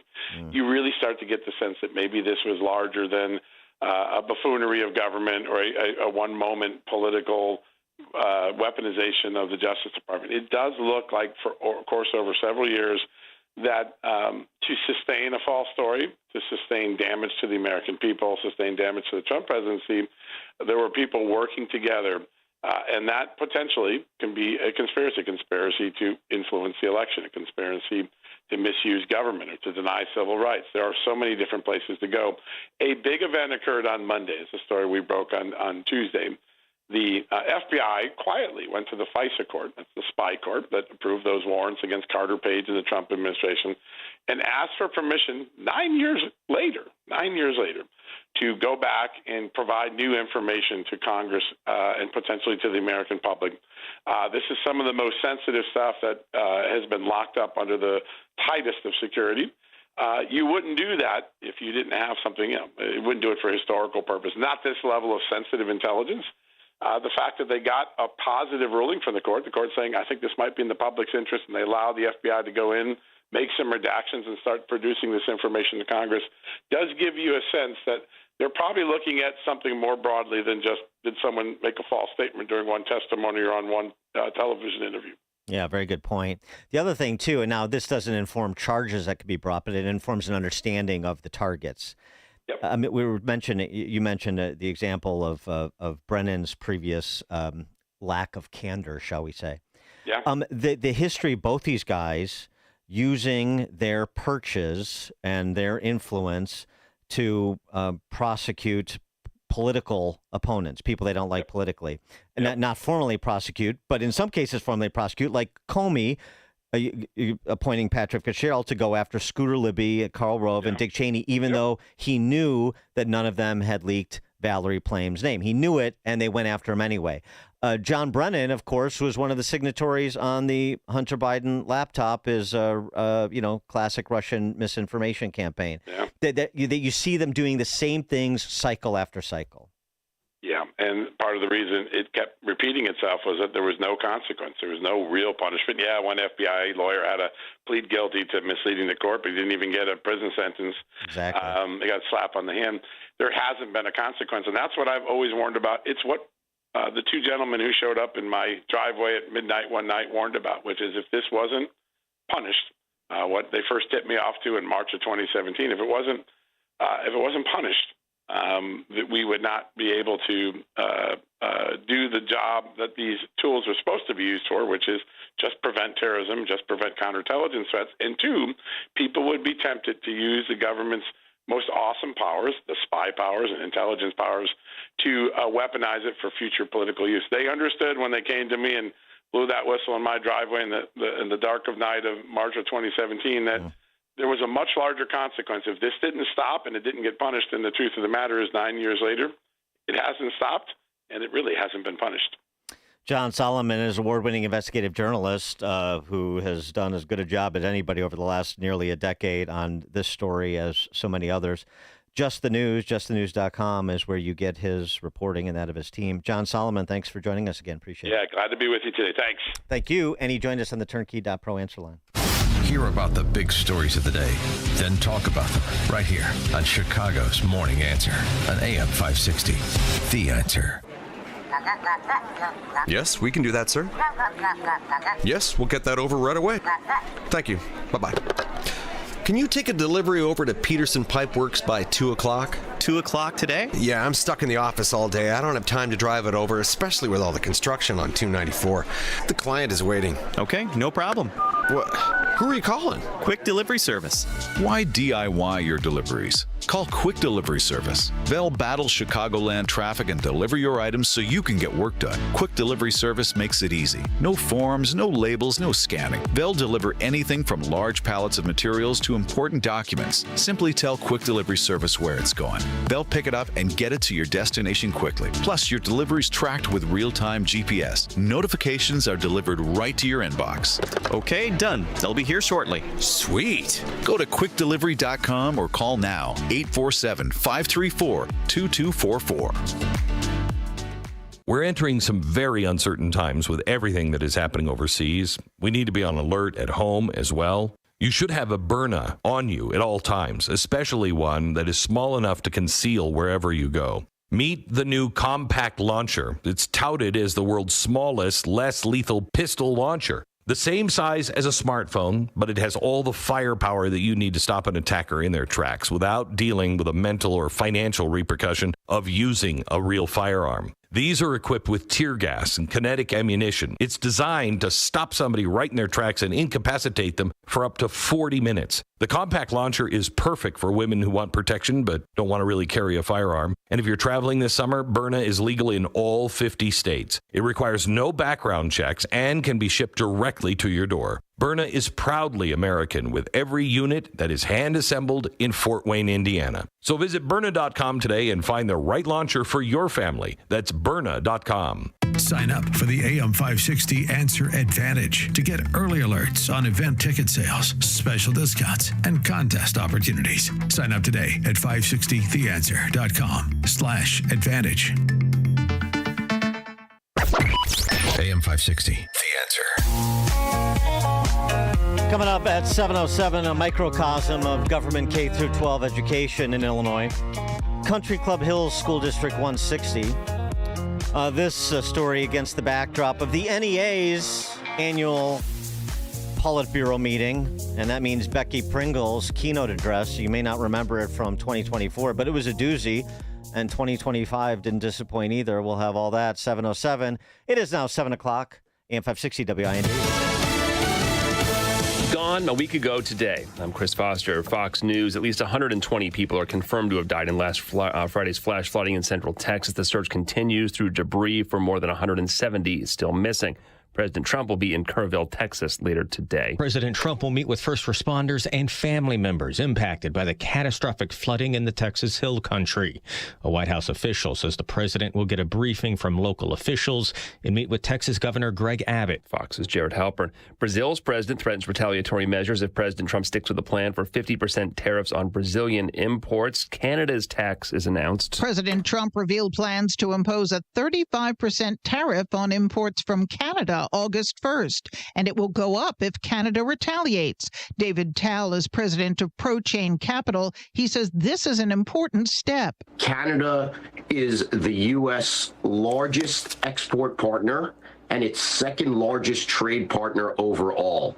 This is an incredibly important relationship from a dollars and cents perspective. The Trump administration had previously imposed a 25% rate on Canada. The president is also planning blanket tariffs of 15 or 20% on most other trading partners. Ginny Cosola, Fox News. Protests during mass immigration raids in California. What at a licensed marijuana farm in Camarillo. Dozens of people were taken into custody during an immigration sweep at two farming facilities there. Tear gas and smoke bombs deployed after protesters pelted agents with rocks. And federal authorities are now on the lookout for a suspect who appeared to fire a gun at them. It's Fox's Doug Luzato. There's a plan to send weapons to Ukraine through NATO allies. It's a lot faster to move something, for example, from Germany to Ukraine than it is to order it from a factory and get it there. Secretary of State Rubio at a summit in Malaysia. America's listening to Fox News.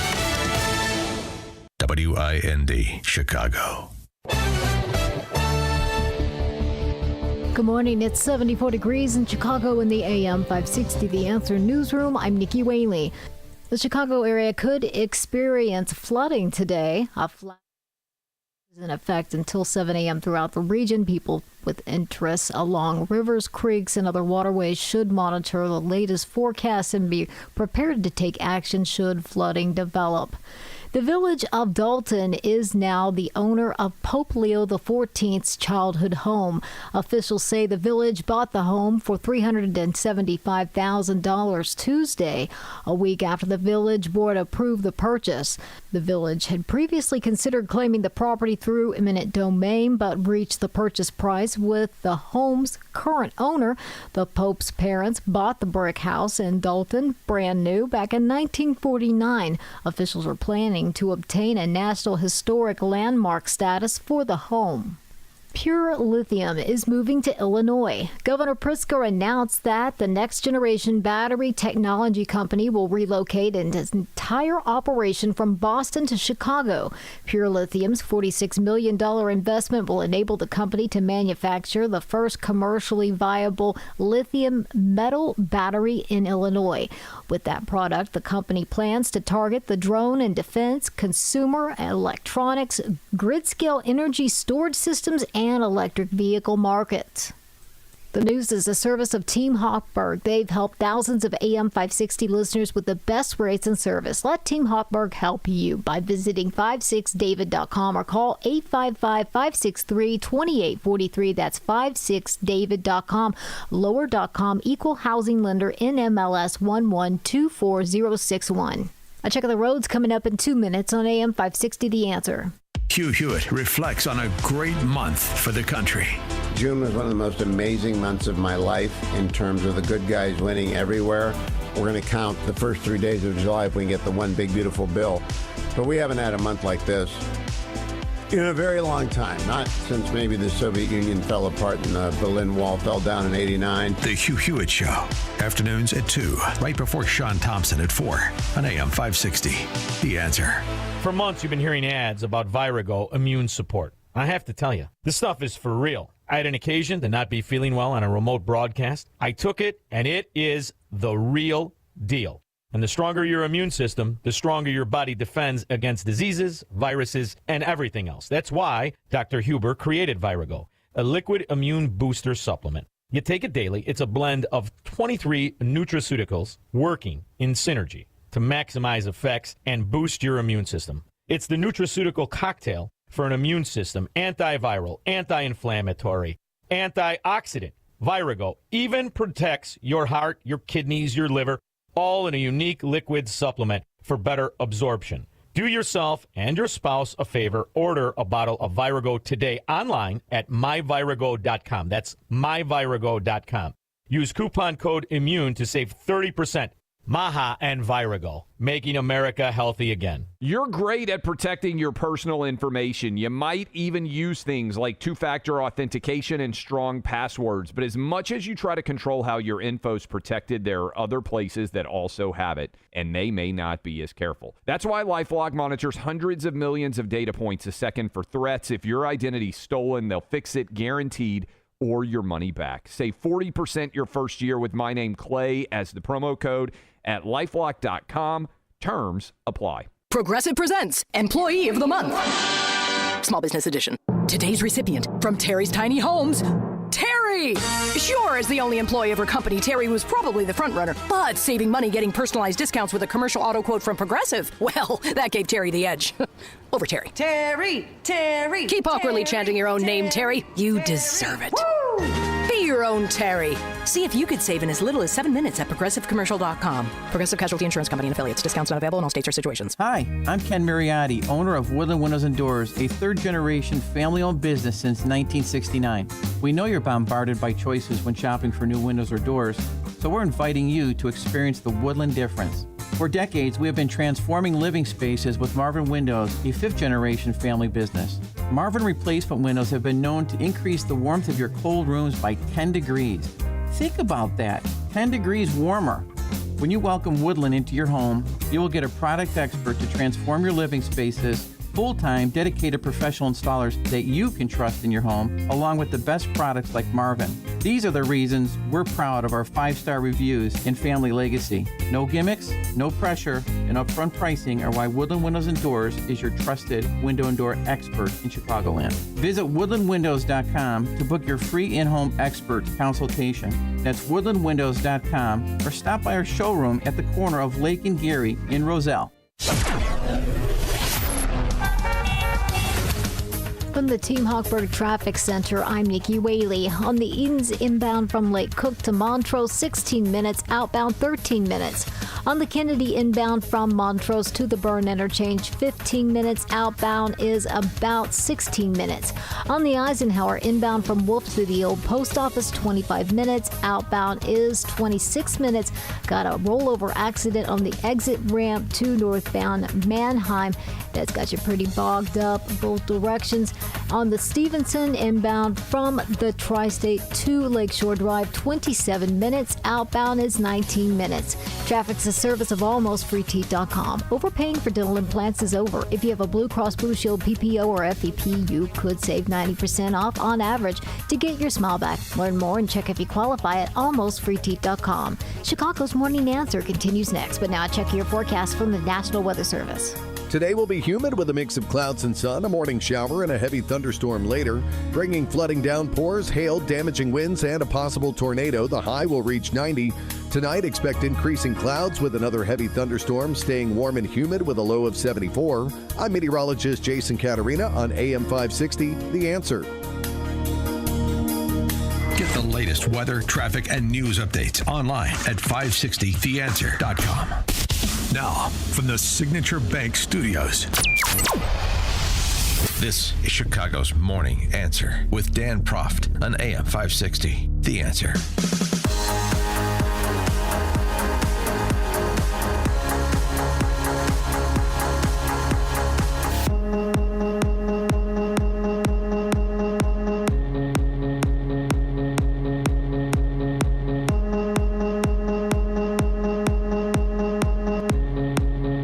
Top of the morning, Dan Proft here, and the National Education Association just completed their annual Politburo meeting, Portland, Oregon. I'm sure Antifa was well represented there. Becky Pringle is the head of the NEA, not to be confused with that human shrew, Randy Weingarten. She's the head of the AFT, and together they work collaboratively to destroy K-12 education in this country, to turn K-12 government schools into totalitarian indoctrination centers, which they've done. And all you have to do is take a look at the agenda at the NEA's 2025 Politburo meeting to confirm that that is still their disposition. For those who may not recall the last time we introduced you to Becky Pringle. She doesn't have the profile that Randy Weingarten has. She's working on it, though, particularly with these harangues that she gives in the form of keynote addresses at the NEA's Politburo meeting. Here was last year's, so she really did really sort of put down a marker in terms of having to meet a high standard this year. But Becky Pringle in 2024, you'll recall this, perhaps. We played it on the program. The infamous "we have to win the things" speech. NEA delegates, we can do this work. We must do this work. We get to do this work. We will do this work because our students are depending on us to win all the things. NEA, we have to win all the things. All the things. All the things. Our colleagues are depending on us to win all the things. Keep going, NEA. To preserve our democracy, we must win all the things. Delegates, we won't go back. We will keep going forward because we are the NEA. We are the NEA. We are the NEA. And that's what we do. Yeah, that's what the NEA does, is they win all the things. All the things. Gosh, it's a surprise that an organization that has such dominance over the administration of government K-12 schools would be performing so poorly, at least if you look at student outcomes, which I know they don't, but that's Becky Pringle 2024. Does she still have the fire, Dan, you ask? I'm so glad you asked. She does. Becky Pringle's keynote 2025 in pertinent part, the cri de coeur at the end, which is her signature. You'll now never forget, if you had, the "we win all the things" speech. Hold your head high was the theme this year. NEA, remember who you are and hold your head high. You are brave. You are powerful. You are the NEA. Hold your head high. Hold your head high. NEA. Oh, freedom. Oh, freedom. Hold your head high. Nice William Wallace impersonation there at the end as well. Freedom is an odd clarion call to offer, considering they oppose school choice and competition. But I digress. I know that is unfair and impertinent. So I'd love to hear from NEA members, teachers out there, about their affiliated union. 312-642-5600, turnkey.pro, answer line and text line. Ashley, I don't know who had Ashley Crossan in their office pool for NEA Teacher of the Year, but she won. And she declared at the Politburo meeting that her job is, quote, deeply political, unquote. Once I realized how deeply political our profession had always been, I knew I could no longer stay on the sidelines. The business items at the NEA's Politburo meeting. Best practices as it pertains to transmitting reading and math and critical thinking skills to kids? No. That's a hot one. No. One business item called for the NEA to, quote, defend against Trump's embrace of fascism misspelled, in NEA materials to correctly characterize Donald Trump's program and actions. You have to, use the right terminology. Well, in training the indoctrinators, right? Indoctrinating the indoctrinators. There you go. Best practices there on that score. Immigration policy was a hot topic. The NEA adopted a resolution to defend birthright citizenship and oppose the attempt to revert to the pre-civil rights movement, Jim Crow, legal concepts of quote-unquote states' rights in order to deny citizenship to the children of immigrants. They also went further to support students' quote right to dissent and organize against Trump's policies, and as well as against ICE raids and deportations. Well, sure, of course, you want to get them into the activism bracket as quickly as possible. They passed a resolution supporting the mass democratic movement against Trump's authoritarianism and violations of human rights.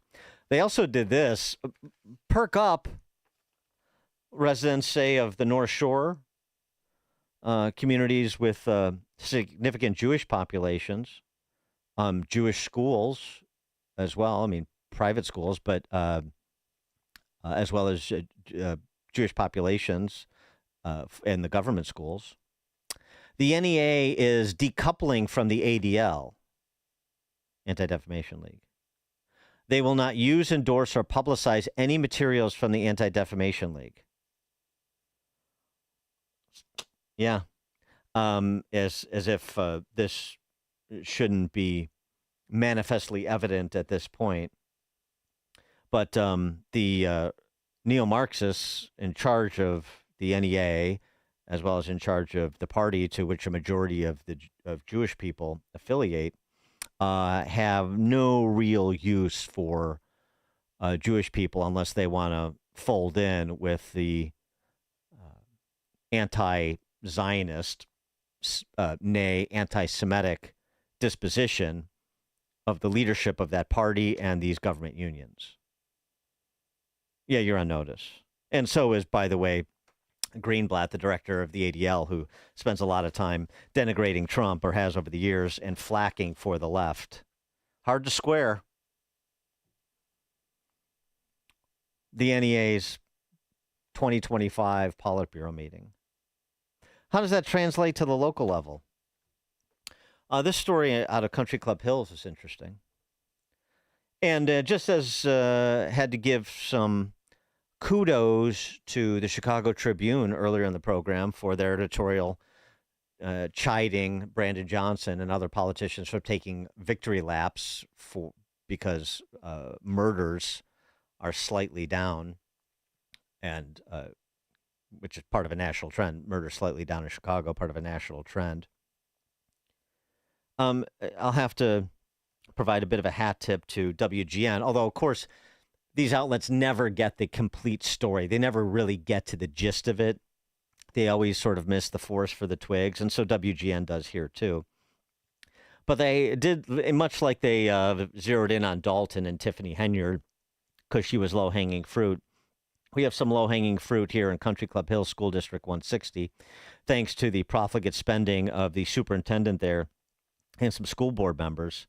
And frankly, and this is another opportunity to profile someone, extol the virtue of the good example. It really was a parent that took out after the school board and the superintendent, cared enough to pay attention enough to get information, to attend school board meetings and push the issue, and then contact the local press. So this is what can be done at the local level to hold institutions and the people in charge of them temporarily to account. Let this be a lesson across Chicagoland and across the state, frankly. Because my sense of it is, were it not for Sequoia Williams, this parent in School District 160, you wouldn't have had this WGN story, and you wouldn't have the shakeup going on at Country Club Hills. Sequoia Williams stepping forward. It's alarming for us, and we're saying that how do we have money for that, but we don't have anything that is beneficial to our children, to our students, in order for them to academically succeed. Sequoia Williams is a parent in Country Club Hills and says she noticed problems from the get-go last year after enrolling her children in District 160. I found out through staff members that a lot of the school administrators were put on leave that was over at the district office due to mismanagement of finances. Yeah, mismanagement of finances, pretty significantly. Not a unique story, but another bad example. If you don't pay attention, this is bound to happen, and it's probably happening in a lot more school districts than just Country Club Hills.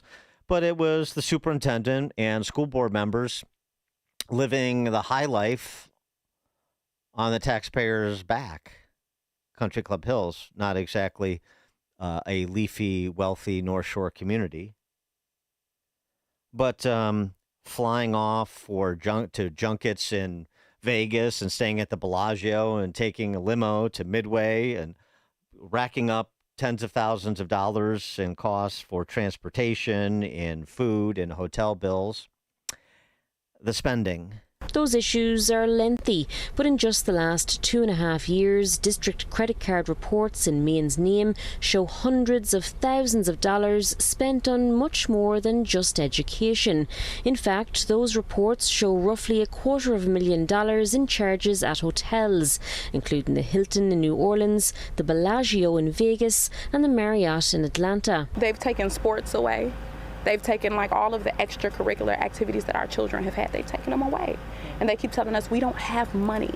Food-related expenses adding up to almost $130,000, with countless payments to DoorDash and Uber Eats, $3,500 spent at Cooper's Hawk in Orland Park, and thousands more at high-end steakhouses from DC to Napa. We get that school boards will go out to eat. We get that they go and they converse about different things going on in the community, the schools, and things like that. It's egregious at this point. The cost of getting to and from the likes of those restaurants and resorts climbing to almost $70,000 in airline charges. It's a lot of cash flying around. 312-642-5600, turnkey.pro answer line. 3 schools, School District 160 and Country Club Hills. Fewer than 1,000 students. The superintendent, who, by the way, now, thanks to Sequoia Williams, frankly, has been suspended, but the report is the suspension is expected to run for 10 days at the end of the month. He makes $200,000. That's base. Doesn't include all the bennies. And what WGN doesn't include in the report, of course not. Missing the forest for the twigs. Sequoia Williams started to get to it, but she doesn't get it either completely. Talking about we're not going to send our kids back to the School District 160 schools until there is some financial reckoning, and there's been some shakeup in terms of the board chairman, and their new board chairman at least is saying the right things and seemingly doing the right things. So there's progress. So Sequoia Williams made a difference. But at the end of the day, what they miss is, what are the outputs for the inputs at Country Club Hills? Even if the hundreds of thousands of dollars in junkets, why school board members in Country Club Hills or any other school board member needs to go on a junket and to Bellagio, or needs to, have wine-infused dinners at Orland Park Eateries, Cooper's Hawk, you heard $3,500. I don't know. They don't. But Dan, it's an unpaid job. Yeah, well then, if you want to be paid, or if you want to live high in the taxpayers' dime, then don't run for school board. Nobody's forcing you to do it. Don't give me this, I'm sacrificing business. Yeah, modest per diem expenses for legitimate things that have a direct connection to the school district. But Atlanta and Vegas and what is that? We're going out to find out best practices. Well, here's the thing that's left out of the story. First of all, School District 160 it's not a money problem, just like it's not a money problem in K through 12, virtually anywhere in the state, government K through 12. Because you can look at similarly situated school districts, private and public in other states, and see a lot less spend for a lot better results. So that's not what's going on. But more to the point, even if you put the hundreds of thousands of dollars that were frittered away by the superintendent and school board members on these expenses as so detailed in this WGN report, even if you put that back into the school, what would that change? I mean, with all due respect to Sequoia Williams, who I appreciate her coming forward and generating all of this interest and focus on Country Club Hills. Good for her. But she needs to ask herself that question, because I looked it up. Nobody else did. The proficiency rates, Country Club Hills, 160, 3 schools, fewer than 1,000 students, but there's 1,000 kids. A majority minority. 16% of kids in School District 160 read at grade level. 8% do math at grade level. 16 and 8. As bad or worse than most CPS schools. And it's all over the south suburbs. Majority minority communities. Getting fleeced by their own duly elected representatives of the school board, and the school board hires the superintendent, getting fleeced by their own, crying poor, cutting programs, as Sequoia Williams detailed, so that they can finance the largesse that they scrape out of the system. And what's going on in the classrooms? 16 and 8. Anthony and Joliet, you're on Chicago's Morning Answer. Thanks for taking my call, Dan. Glad you're back. Let's not forget that the voters in that school district vote for those school board members who should be looking out for the better interests of the parents in their district, instead of rubber stamping what administrators and teacher union members and organizations direct those school board members to do. So I agree. Voters definitely have a huge responsibility here, and it's great that you mentioned the performance or lack thereof of the students, not only in that district but throughout the state. Thanks for the call, Anthony. Well, yeah, exactly. I mean, I of course I agree with that, but this is not. That's why I was saying this is not unique to Country Club Hills.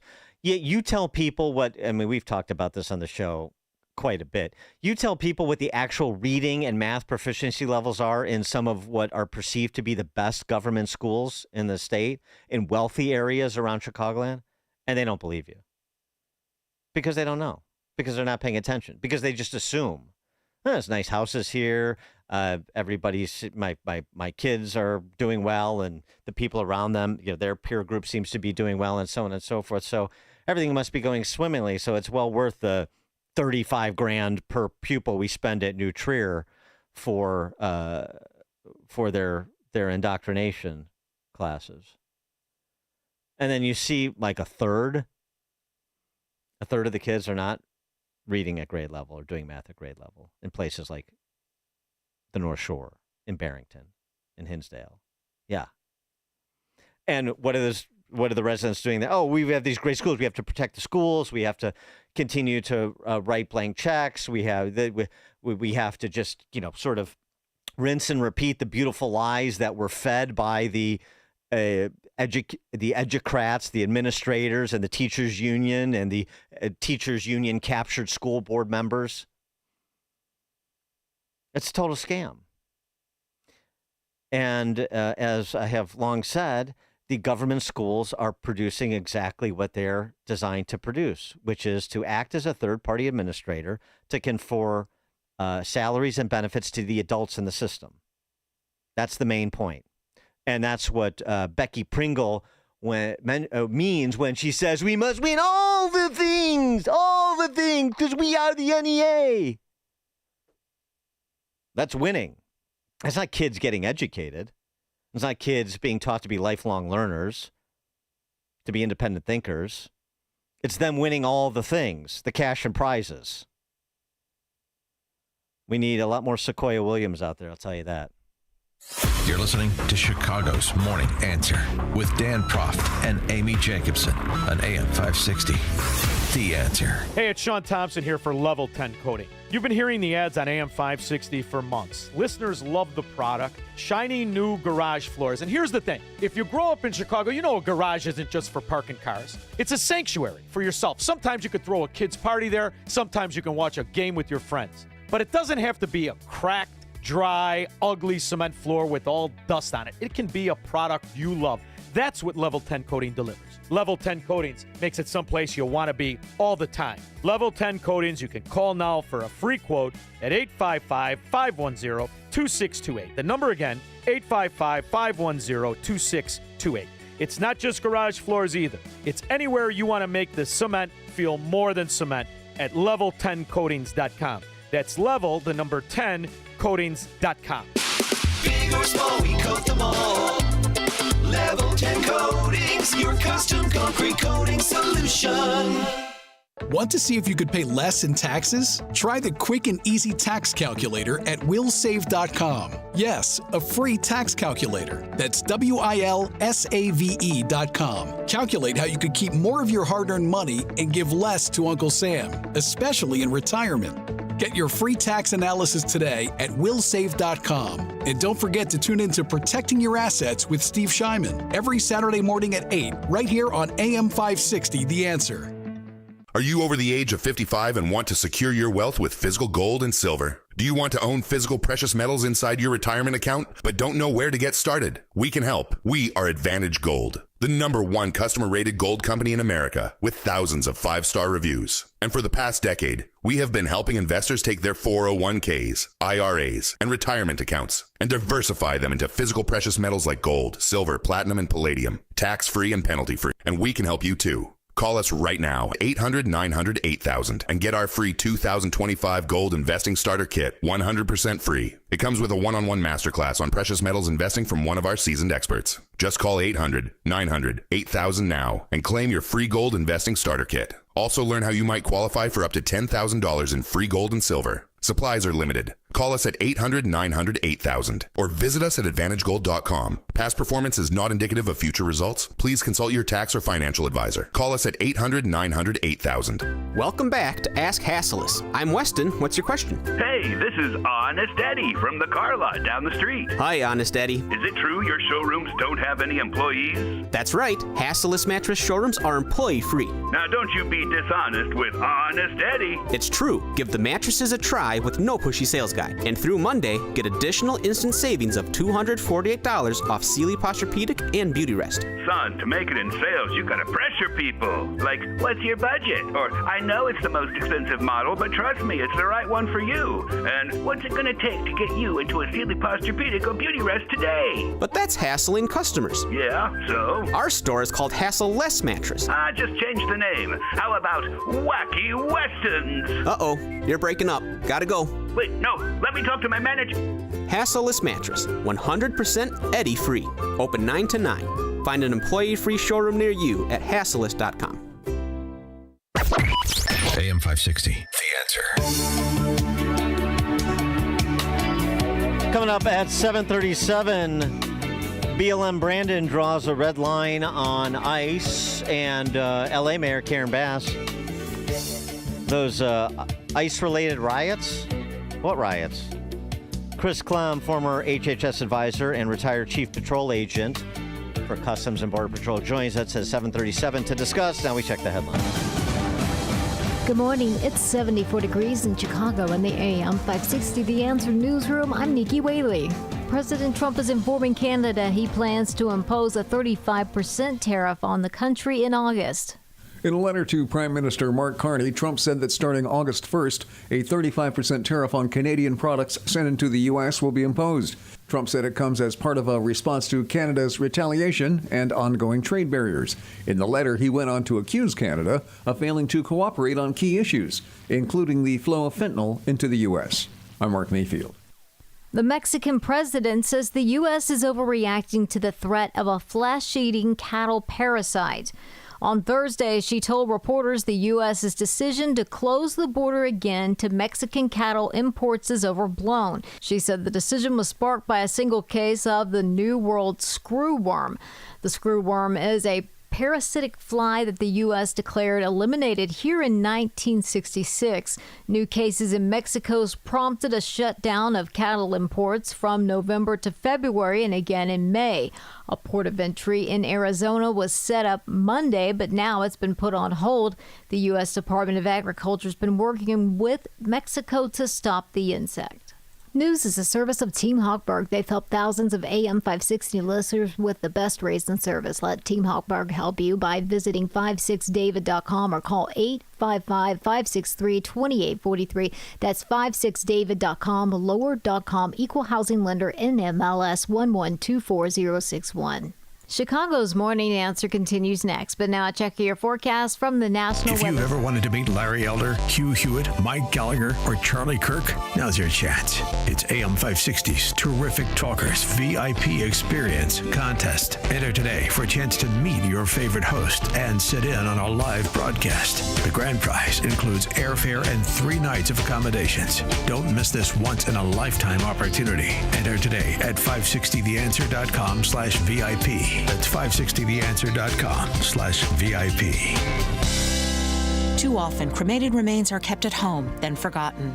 At Queen of Heaven Cemetery in Hillside, we have your cremation options. Come visit our new cremation garden, see our beautiful granite columbariums, or view our elegant indoor glass front niches. These offer sacred, lasting ways to honor your loved one. If cremation is your choice, our memorialization is a forever option. Give them the dignity of a permanent resting place where they'll be remembered for generations. Visit us today, CatholicCemeteriesChicago.org. Okay, this basement is unreal. You've got a bar, theater seats. What is this place? This is my escape. Forever Remodeling custom designed the whole thing. Not 1 square foot is wasted. Man, mine still has a treadmill and a folding table. Their designers asked a ton of questions. I wanted the ultimate game day setup. They delivered. Bar, big screen, sound that shakes the walls. Visit Forever Remodeling today at foreverremodeling.com. That's the number 4, everremodeling.com. And tell them AM 560 sent you. If you're living with pain, see how Relief Factor can help. I'm an artist and I'm in my studio. I listen to the radio all day and I'm hearing the ads about Relief Factor. And I've got pain in my neck and it's getting worse. And I'm thinking, well, I'm going to go ahead and order this. 2 weeks later, I've got much better range of motion. If you're experiencing pain at a certain point in life, I would get Relief Factor. Fight pain naturally with Relief Factor. Go to ReliefFactor.com and get your 3-week quick start today. Only $19.95. At Progressive, we understand the bond you have with your boat. It's why people name theirs. I named my boat Sure Don't. Get it? The other day when my friend said, "Hey Larry, you want to head back in? It looks like it might rain." I said, "Sure don't." I guess they didn't get it because they didn't laugh. Whatever you call your boat, protected by insuring it with Progressive, America's #1 boat insurer.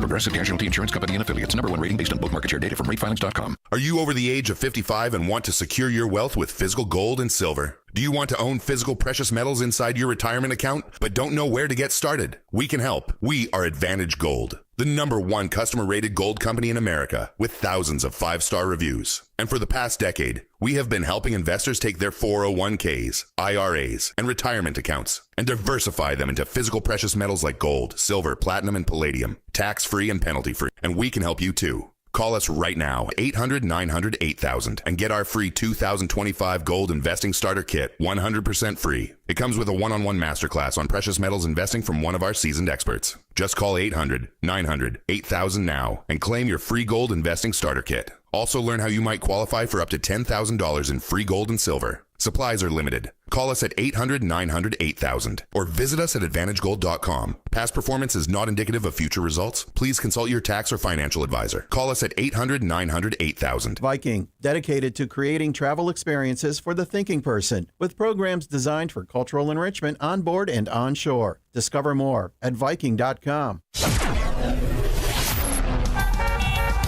From the Team Hochberg Traffic Center, I'm Nikki Whaley. On the Edens inbound from Lake Cook to Montrose, 16 minutes, outbound 13 minutes. On the Kennedy inbound from Montrose to the Burn Interchange, 15 minutes, outbound is about 16 minutes.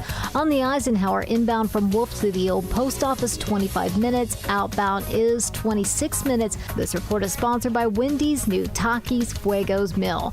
Wendy's new Takis Fuegos Mill is here with Takis Fuegos chicken sandwich and small Fuegos fries inspired by Takis Fuegos chips, with a 1-ounce Takis Fuegos bag and a drink. Grab yours today, limited time only at participating U.S. locations while supplies last. Takis and Fuego are used under license. Chicago's Morning Answer continues next, but now check your forecast from the National Weather Service. Today will be humid with a mix of clouds and sun. Expect a morning shower followed by a heavy thunderstorm in the afternoon. These storms may bring flooding rain, hail, strong winds, and even a possible tornado. The high will reach 90 degrees. Tonight, clouds will increase with another heavy thunderstorm. It'll remain warm and humid with a low of 74. I'm meteorologist Jason Caterina on AM 560, The Answer. Get the latest weather, traffic, and news updates online at 560theanswer.com. Now, from the Signature Bank Studios. If you're looking for the latest news, insight into what it means, and the sharpest opinion, there's only one station in Chicago where you can turn, and it's this one. We're AM 560, The Answer.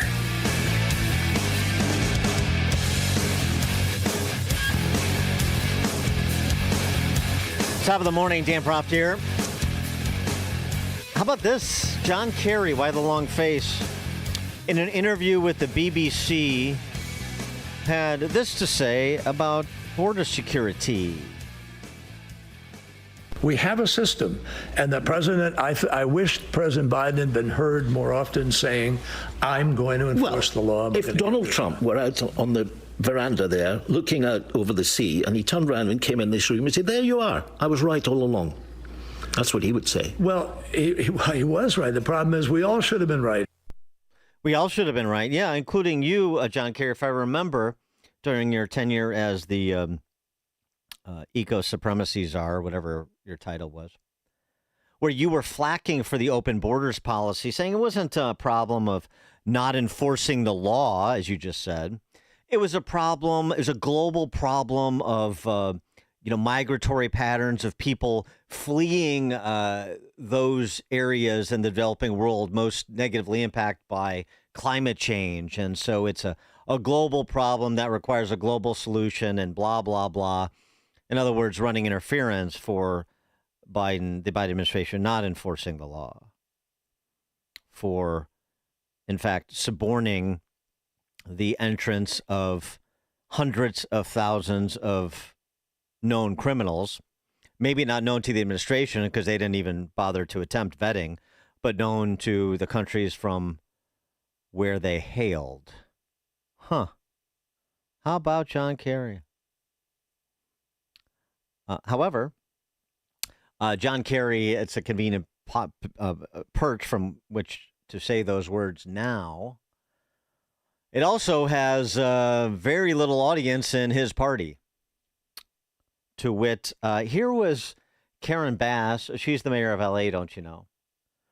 Recently asked about sanctuary city policies and if she's going to get even more aggressive in opposition to ICE enforcement actions in L.A., like some of her fellow neo-Marxist sanctuary city and state politicos.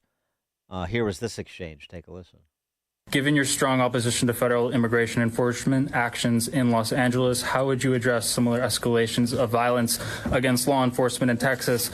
And what steps would you propose to prevent such unrest from spreading to Los Angeles while balancing community safety in your sanctuary city policies? Well, let me just say that the quote-unquote riots that were reported never happened. I'm sorry, those riots didn't happen? Oh. That's a good one. That's a good way to do it. Rather than characterizing them as mostly peaceful protests, you just say, what riots? There's no riots. The photographic evidence, the missives from your own police department notwithstanding, no riots. And, of course, there's no violence that's being directed against ICE agents either, even though they were attacked by Antifa in San Francisco, and there's video of it over the weekend, even though a New York man was arrested and charged for federally threatening to murder an ICE agent and his children. 43-year-old from Jamestown, New York, posted on X about a specific ICE agent. I can't wait to put a bullet in his brain, but first his children. And this is against the backdrop of what that reporter just mentioned that we talked about earlier in the week, that conspiracy in Alvarado, Texas, among a dozen Antifa types to target ICE agents with violence. And here in Chicago, we have BLM Brandon ratcheting up the rhetoric in the direction of ICE, offering this declarative statement. The permanency of the position is what's interesting to me, because that may be BLM Brandon's permanent position, but he is not going to be in his permanent position for more than a couple years, I suspect. You know, again, it's unconscionable at a time in which so many working people and poor people need government to show up for them, that this administration, the Trump administration, has caused so much consternation and division. Look, we are a welcoming city ordinance. Our local police department will not ever cooperate with ICE. Whatever. Never say will not ever. Chris Clem is a former HHS advisor and retired chief patrol agent. Chris, thanks for joining us again. Appreciate it. Hey, good morning. And wow, we got our hands full with some of these idiots that have microphones. And by that, I'm talking about former Secretary Kerry and Karen Bass and your Mayor Brandon over there. That's, you think? All that's rich coming from those people, isn't it? Yeah, I mean, you know, and again, the suggestion also is you just discount things that are uncomfortable that it occurred, like the rioting that occurred in the direction of ICE in L.A., and then you suggest that any sort of coordinated and instigated targeting of ICE agents are one-offs or misdirection plays because, of course, the real violence is coming from this administration. So you know these rhetorical plays. But the bottom line is that Tom Homan is living up to the promise, which is, it seems to me, you tell me, you talk to the guys on the line, but where they are just continuing to keep their head down and focus on the job at hand. With him saying earlier in this week that, you know, you think 3,000 arrests a day is a big number. We need to get to 7,000 just to get back to pre-Biden. Yeah, you know, I've known Tom for a long time. I've probably spoke about it on the show. This administration, starting with the president and through his leadership with Homan and Noem and Attorney General Bondi and the whole cabinet, you know, they are focusing these resources to meet the goals of immigration enforcement. I mean, that's the only way we bring integrity back to this system that has been the immigration system that has been just screwed up for decades. And when you have people like, you know, John Kerry now acknowledging that, oh, the system, yeah. And you mentioned it. He was part of the system. For years, I was arresting people, and not once did they say climate change is the reason why we traveled around the country. No, it was because we were pulled in here because we were getting handouts and people were going to give us opportunities to work, although we're going to have to work off our debt. But it was complete and utter nonsense to hear them say that climate change, well, yeah, okay, some warming issues or some floods in Central America led to a bad crop year, so people came to get work. But this was just, it's nonsensical. And you know, I'm just kind of going through the intros, like Karen Bass saying the riots didn't happen.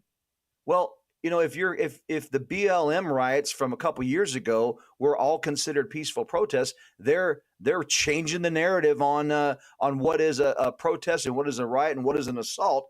And then you've got a mayor of Chicago saying they will never cooperate with ICE. Let's remind everybody, ICE is going after criminals. ICE is going after people that are posing threats. And yeah, you know what? There's going to be some collateral damage, because if you're an illegal alien hanging out with an illegal alien criminal gang member, this administration has not asked or will not ask federal law enforcement to turn a blind eye and ignore crimes happening in their presence. And that's the big difference. That's why some people that wouldn't be on the target list would be arrested, but they're out there going after these criminals. And it's just why the progressives in the Democratic Party cannot understand or refuse, and it's basically out lying to talk about illegal aliens, not immigrants, illegal aliens. We don't want to target immigrants. We're targeting illegal aliens. And I think your listeners understand that, but please have them phone a friend that doesn't get that. There's a difference between alien, illegal alien, or migrant and illegal migrant. We're focusing on the criminal aspect here. It's unbelievable that they still think they can get away with that. New development, and this is particularly interested in your take on this, is because you were an advisor at HHS. HHS, Health and Human Services, and other agencies, including Ag and the Labor Department, said they had issued notice to all relevant program partners under new guidance that anyone in the country illegally is barred from Head Start and other programs and grants, including homelessness assistance, Title IX family planning, substance abuse treatment, and mental health services. And I think you have to, remove the magnets, and that is the welfare state programs. And I've often said, you want to jump to the front of the line, or potentially get in queue and move up in queue faster. Why don't we offer the opportunity for people who want to come to this country for a better life and are honest about it? They're not falsely claiming political or religious persecution. They just want a better life, and that's understandable. And they want to contribute, and they want to be independent and successful. Just sign a waiver saying, I will never accept any or access any welfare state transfer payments, and that gets you expedited maybe in the queue. And this seems to be in that vein.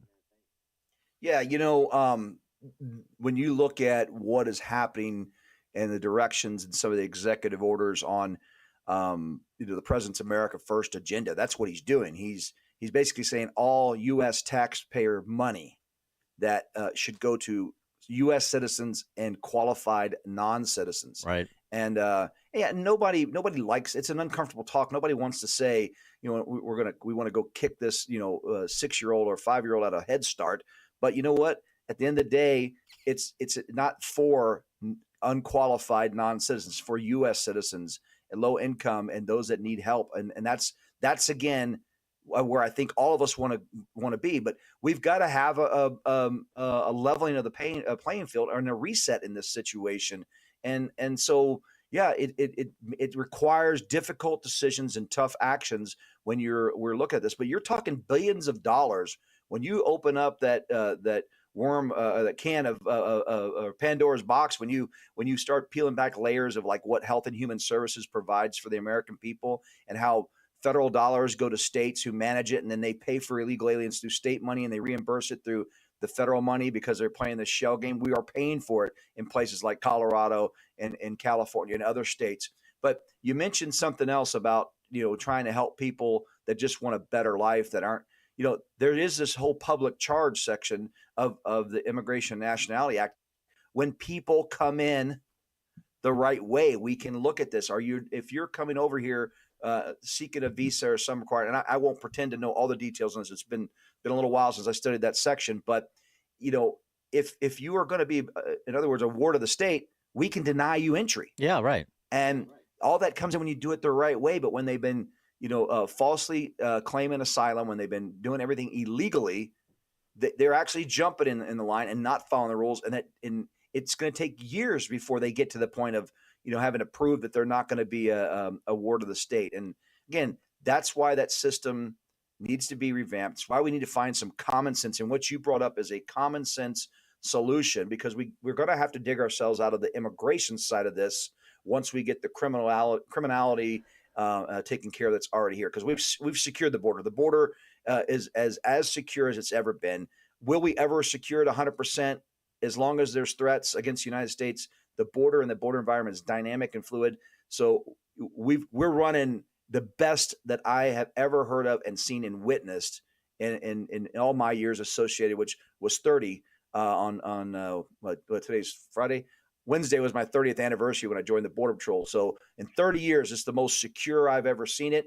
And so, yeah, now it's time to get some common sense practices in place to clean up the immigration, so we don't have this conversation 5 years from now, 10 years from now, 30 years from now. Well, the good news for people in this country illegally may be losing like Head Start access is Head Start doesn't work anyway, even for American citizens, so you're not really missing out on much. But with respect to sensible policies, there's a push in certain quarters within the Republican ranks now that the border has been secured, as you're saying, and now that Tom Homan and ICE is working through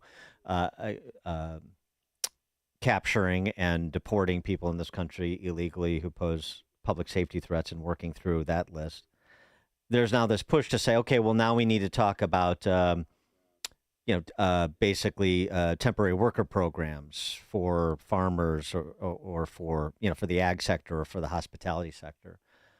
What's your perspective on that? Do you think that now is the time for that conversation, or we have a ways to go before we can get to that conversation about guest worker programs? If Democrats and Republicans could actually have a sensible conversation, which is, again, probably never going to happen. You could do things concurrently, right? You could turn around and say, we're securing the border, we're doing the enforcement. Let's have a conversation on how we fix the immigration side. But what I have seen and what I've experienced in my lifetime, and especially in my professional lifetime, is it always becomes a give and take, right? And people will say, well, that's negotiation. Well, we shouldn't negotiate 5 miles of border wall and 5,000 enforcement agents to up a quota for this or that. We need to separate that.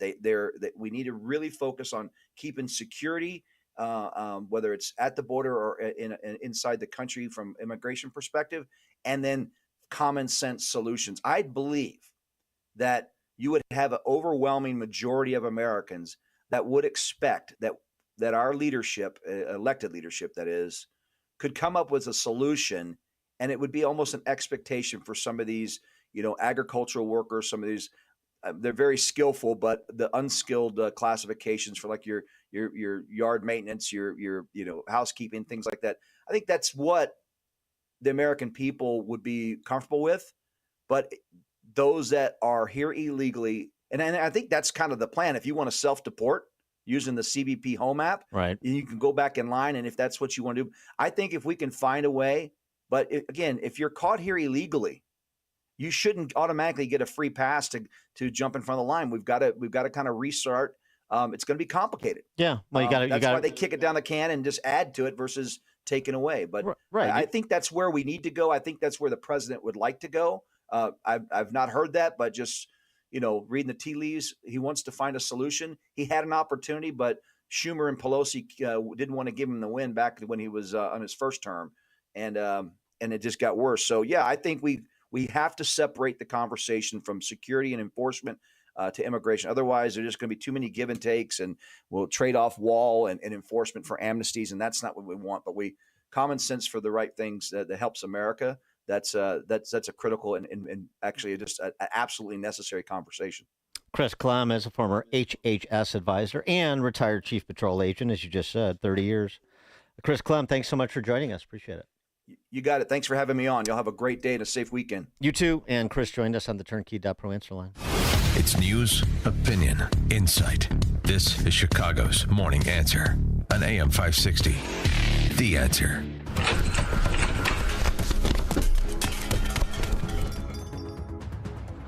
They took everything. Our equipment, our supplies, it's all gone. It's devastating. Every order is going to be delayed for months, and our customers are going to find someone else. I don't know if we'll ever recover from this. We're already getting calls from clients checking on their orders. Who knows how long it will take to get back on our feet? What were we thinking not upgrading our security? Don't let a break-in devastate your business. Protect yourself with Goldilocks. They'll create a customized security solution for you. From commercial doors with keyless entry to 24/7 alarm monitoring, they have you covered. Learn more at GoldilocksInc.com and have a security technician conduct an on-site assessment of your business. Plus, AM 560 listeners get their first 3 months of monitoring free with a new install. Call Goldilocks now. 708-889-5600. That's 708-889-5600. Goldilocks, Chicagoland's premier locksmith doors and security systems company since 1981.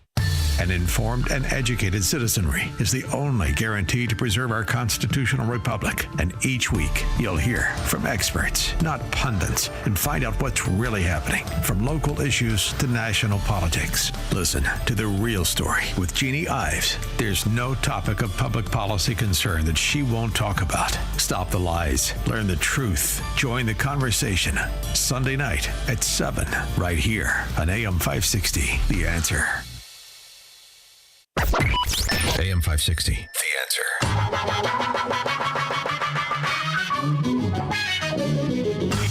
At 8:08, after Grok's foray into anti-Semitism, what are we to make of the architects of AI rights? Jennifer Bialik, 8:08. Mass immigration raids in California. I'm Chris Foster, Fox News, and there were clashes between immigration agents and dozens of protesters during a raid at a farm in Camarillo, California. Tear gas and smoke bombs were deployed. Trump border czar Tom Homan on Fox. They can't impede us from doing our job. That's a felony. They certainly can't put hands on an agent.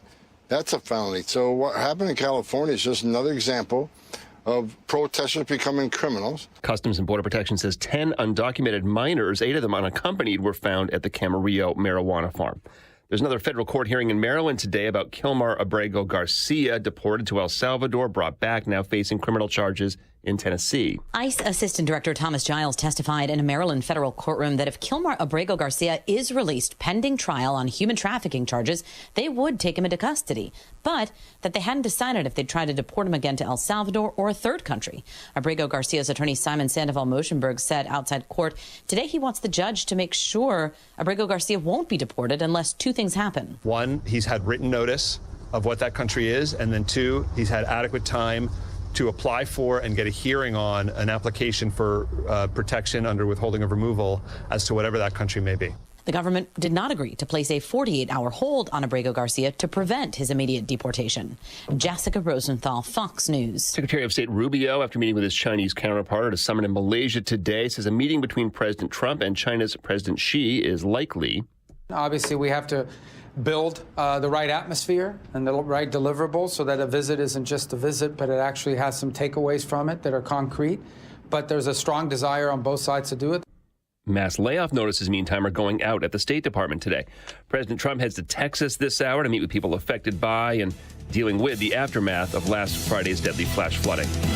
America's listening to Fox News. WIND, Chicago. Good morning. It's 75 degrees in Chicago in the AM 560 The Answer newsroom. I'm Nikki Whaley. Federal authorities are revealing the cause of a deadly house explosion last month in Crestwood. The National Transportation Safety Board says the blast on June 12th was caused by a gas leak in the service line. The explosion claimed the life of a 76-year-old man. One neighbor told reporters that the man had lived in the house for 25 years and he had lived by himself for the last 2 years since his wife had passed away. A death investigation is underway after a man and woman were found dead inside of a running car in the Little Village neighborhood. The discovery was made last night in the 3000 block of South Kominsky Avenue. Both victims were pronounced dead at the scene. The man has been identified as 70-year-old Ruben Garza, and the woman's identity has yet to be disclosed. Autopsy results are pending. The Chicago Police Department is unveiling a new facility today designed to monitor crime on the CTA. The Public Transportation Section Strategic Decision Support Center is located on South State Street. The facility will use technology and surveillance cameras to spot incidents as they're unfolding. CTA officials say the center will be staffed 24 hours a day. And 2 teens remain hospitalized after they were shot on the Dan Ryan Expressway on the south side. The shooting incident happened on Wednesday afternoon in the inbound lanes near 43rd Street. One victim's in critical condition, the other in serious condition. No one is in custody at this time. News is a service of AlmostFreeTeeth.com. Overpaying for dental implants is over. If you have a Blue Cross Blue Shield PPO or FEP, you could save 90% off on average to get your smile back. Learn more and check if you qualify at AlmostFreeTeeth.com. A check of the roads coming up in 2 minutes on AM 560 The Answer. I'm Charles Payne, and this is the Fox Business Report. Stock futures are selling off after President Trump revealed plans to impose a 35% tariff on imports from Canada August 1st, and the U.S. is also planning blanket tariffs of 15 or 20% on most other trading partners. The sell-off follows yesterday's records for the NASDAQ and S&P. David Tal at hedge fund ProChain Capital says it's an important step because Canada is the largest U.S. export partner. Tal says if investors don't want to deal with the uncertainty, they can sit it out on the sidelines until trade arrangements are finalized. Nissan Motor is in talks with Honda about making Honda pickups at its plant in Mississippi. Reuters is reporting the plant has excess capacity. Producing the trucks in the U.S. would avoid tariffs. That's your Fox Business Report. I'm Jenny Cosola. Invested in you. Charlie Kirk explains what we're about to see from the left. Remember, the left will always exploit an alleged emergency. Remember, during COVID, if we don't lock down the schools, kids are going to die. If we do not have sweeping quasi-amnesty, we'll starve and our businesses will collapse. I'm sorry, I don't believe you anymore when you come to these incredibly hyperbolic emergency-type signals. The Charlie Kirk Show, weekdays at 11, right before Hugh Hewitt at 2 on AM 560. The Answer. At AlmostFreeTeeth.com, they're dedicated to making smiles great again. If you have medical PPO insurance, find out how you could save 90% off on average to get a beautiful dental implant-supported smile. Check if you qualify right now at AlmostFreeTeeth.com. Mike Lindell and MyPillow employees want to thank my listeners for all your continued support. Mike has a passion to help get everyone the best sleep of their life. He didn't stop by creating the best pillow. He created the best bed sheets ever. Mike is offering the best deal on his Percale bed sheets. You can get a set for as low as $24.98. The MyPillow Percale sheets are breathable and have a cool, crisp feel. They have deep pockets to fit over any mattress. They look and feel great, which means an even better night's sleep for me, which is crucial for my busy schedule. Also, for a limited time, when your order is over $100, you'll receive $100 in free digital gifts. Go to MyPillow.com now and use promo code LIBERTY to receive the MyPillow Percale sheets for as low as $24.98. Order now or call 800-489-0201 and use promo code LIBERTY. That number again is 800-489-0201, promo code LIBERTY. Perhaps you're a collector, or perhaps all of a sudden you have a collection. Maybe it's an inheritance. How do you know what it's worth? This is Sean Thompson for Donley Auction. The market for antiques and collectibles is changing all the time. What is your collection worth right now? Well, I've got an easy way to find out. It's simple. You contact Donley Auctions. With their worldwide audience of live and in-person auctions, they have a good idea of how to tell you exactly what it's worth at exactly right now. They're ready to put top dollar in your pocket. The bigger the collection, the better. Go to DonleyAuctions.com and get the info on all things that they buy and sell to have an idea of exactly what Donley does and how much they need your collection. They have so many buyers, it's a great time to sell. Just simply make a phone call. Donley has traveled all over the country to pick up collections. Just call and talk to the people at Donley Auctions at 815-923-7000. Donley Auctions is your trusted partner in turning your collections into cash. DonleyAuctions.com. You're great at protecting your personal information. You might even use things like two-factor authentication and strong passwords. But as much as you try to control how your info is protected, there are other places that also have it, and they may not be as careful. That's why LifeLock monitors hundreds of millions of data points a second for threats. If your identity's stolen, they'll fix it guaranteed or your money back. Save 40% your first year with my name Clay as the promo code at LifeLock.com. Terms apply. Progressive presents Employee of the Month. Small Business Edition. Today's recipient from Terry's Tiny Homes, Terry. Terry! Sure, as the only employee of her company, Terry was probably the front runner, but saving money getting personalized discounts with a commercial auto quote from Progressive, well, that gave Terry the edge. Over Terry. Terry! Terry! Keep awkwardly chanting your own name, Terry. You deserve it. Woo! Be your own Terry. See if you could save in as little as 7 minutes at ProgressiveCommercial.com. Progressive Casualty Insurance Company and Affiliates. Discounts not available in all states or situations. From the Team Hochberg Traffic Center, I'm Nikki Whaley. On the Edens inbound from Lake Cook to Montrose, 15 minutes. Outbound, about 14 minutes. On the Kennedy inbound from Montrose to the Burn Interchange, about 25 minutes. Outbound, about 21 minutes. On the Eisenhower inbound from Wolf to the Old Post Office, 33 minutes. Outbound, 21 minutes. On the Stevenson inbound from the Tri-State to Lakeshore Drive, 23 minutes. Outbound, about 23 minutes. Traffic's a service of AlmostFreeTeeth.com. Have you been getting high quotes for dental implants? With medical PPO insurance, it's possible to save 90% off on average. See if you qualify today at AlmostFreeTeeth.com, making smiles great again. Chicago's Morning Answer continues next, but now check your forecast from the National Weather Service. Today will be humid with a mix of clouds and sun, a morning shower, and a heavy thunderstorm later, bringing flooding downpours, hail, damaging winds, and a possible tornado. The high will reach 90. Tonight, expect increasing clouds with another heavy thunderstorm, staying warm and humid with a low of 74. I'm meteorologist Jason Caterina on AM 560, The Answer.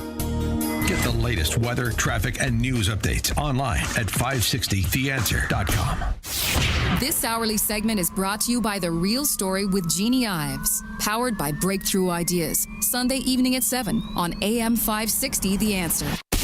Now, from the Signature Bank Studios, this is Chicago's Morning Answer with Dan Proft on AM 560 The Answer.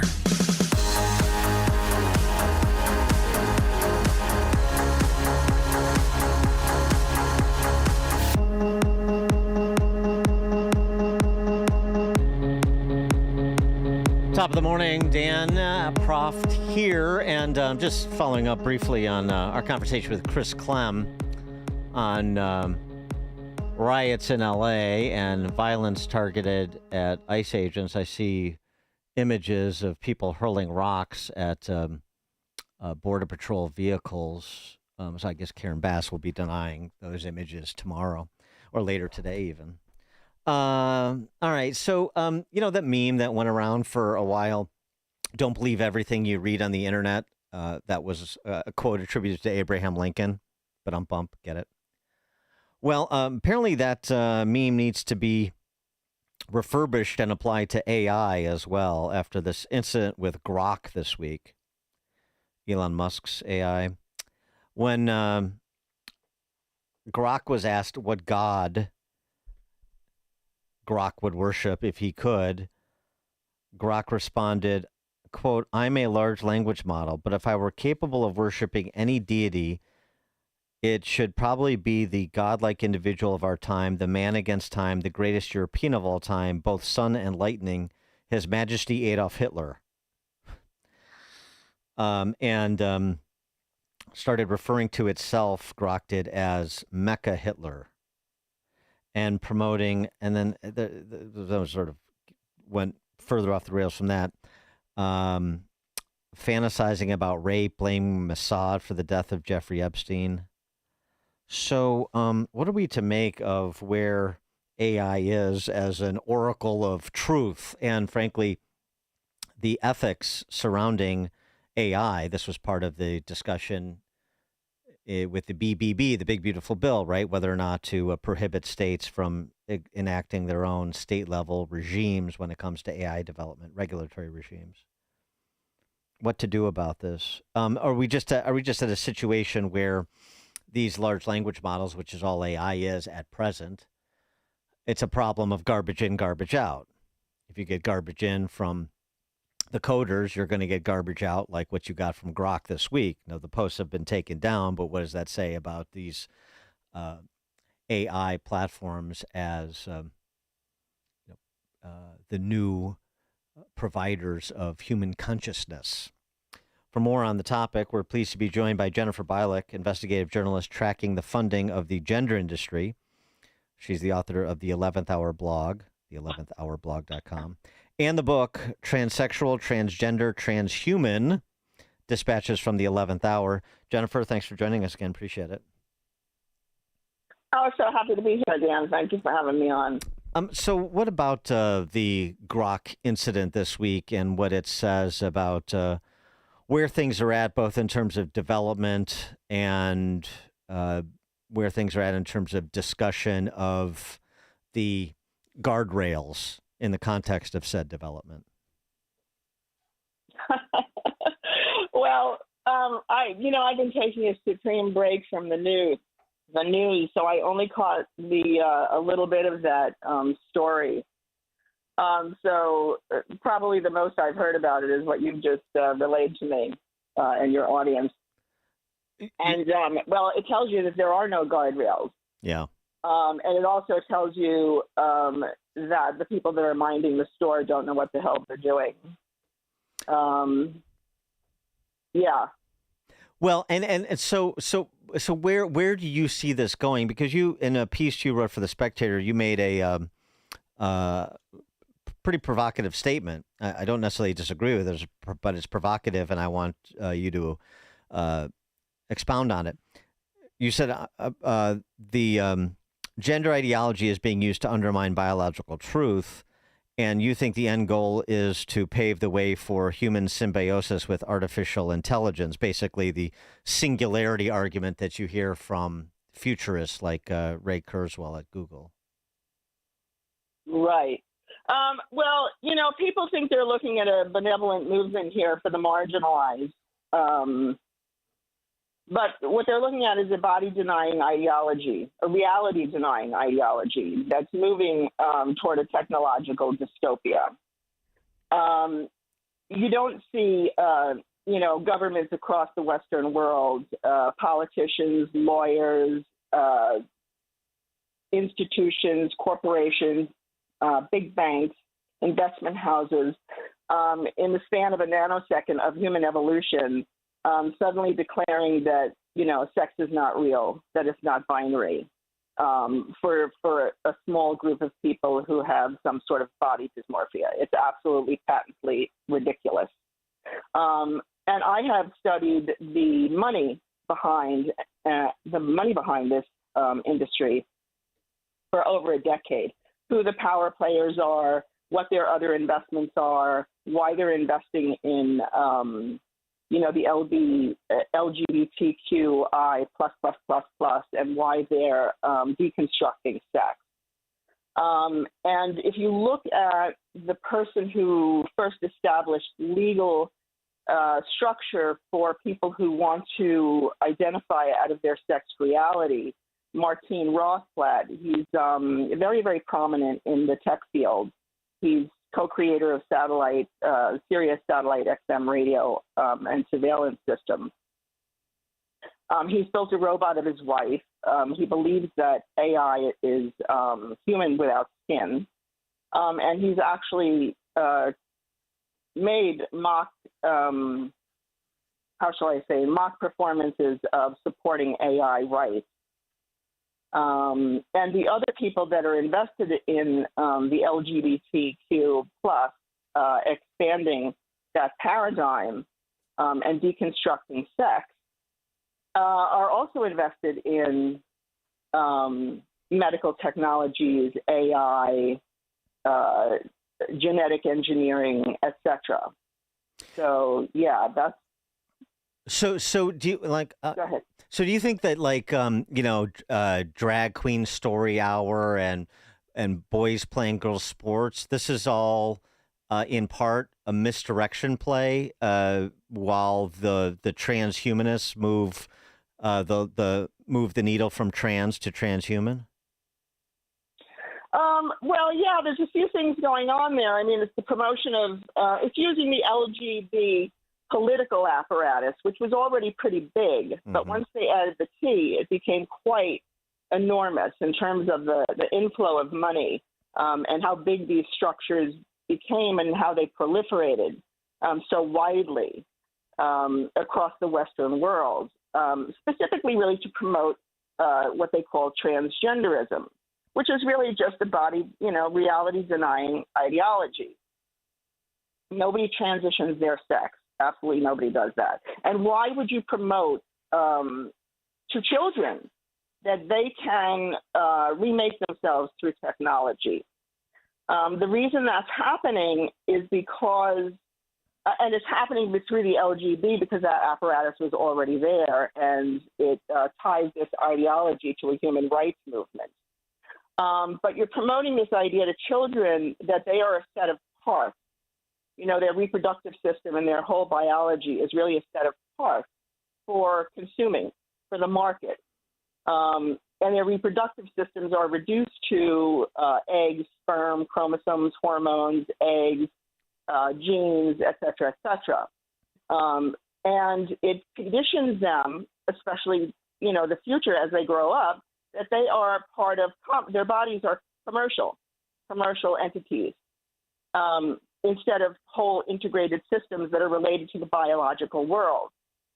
So basically, this is what, this is how they're being conditioned through this LGB apparatus and through, conditioning them to think of people who alter themselves as just other humans, and we shouldn't think badly about them. We shouldn't discriminate about them.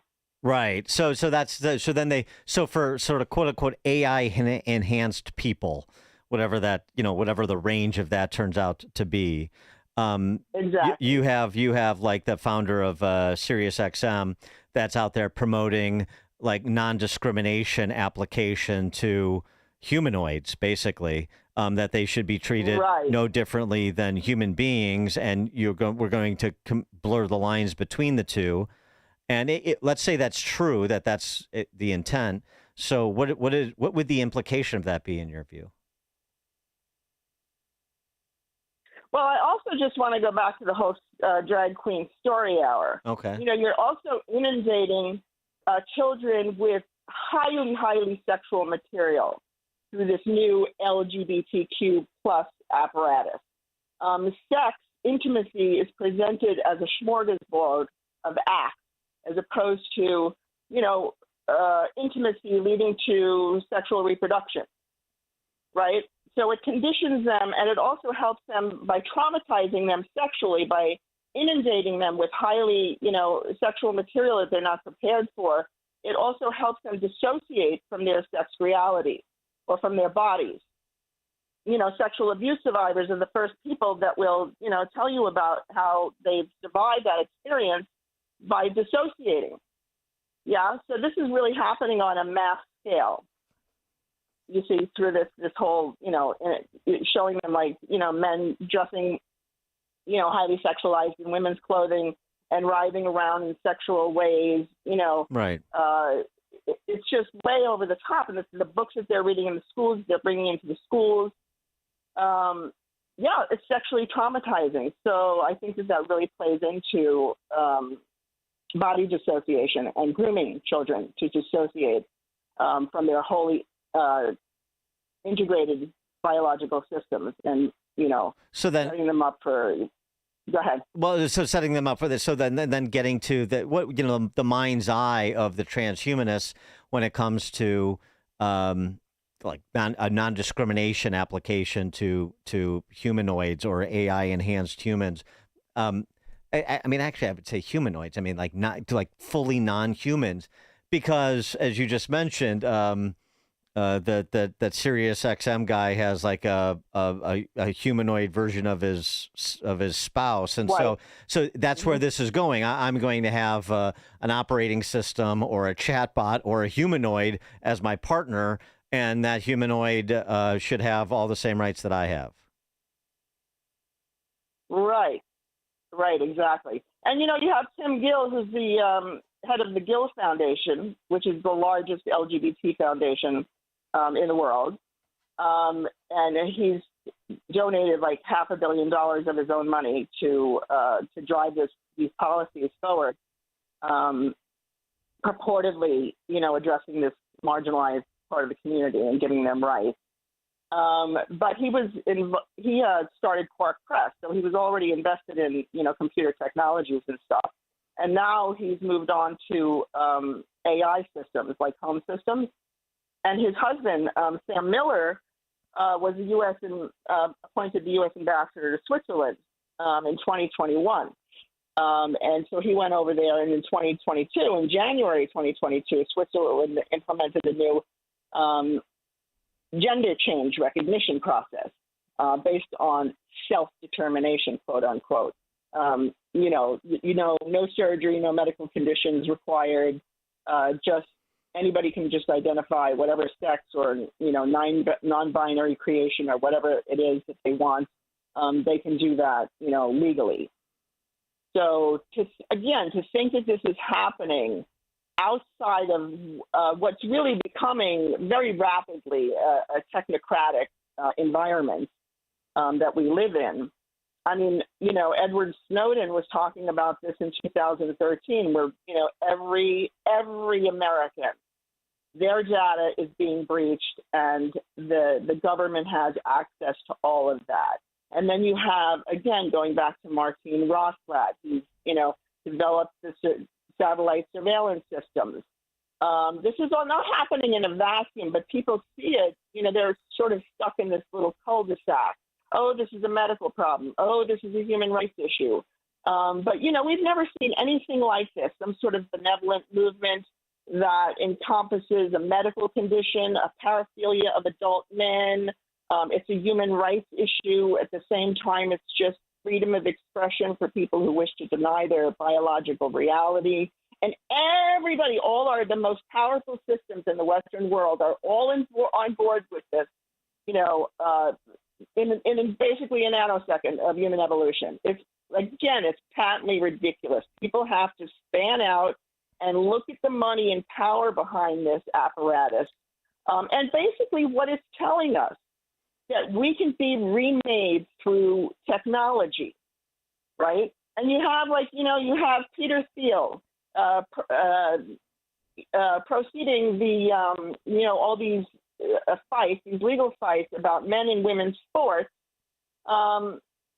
You have Peter Thiel, who's a transhumanist biotech investor, and he's created the enhancement games, which are people who are being enhanced through doping. And his enhanced games have been nicknamed the Pro-Doping Olympics. So he's investing in this, altered humans doing sports, right? And you have Brian Armstrong, who's a billionaire CEO of cryptocurrency, Coinbase, and he's ready to fund a U.S. startup focused on gene editing human embryos. Mm-hmm. And then you have our, 2018 with the first gene-edited children in China.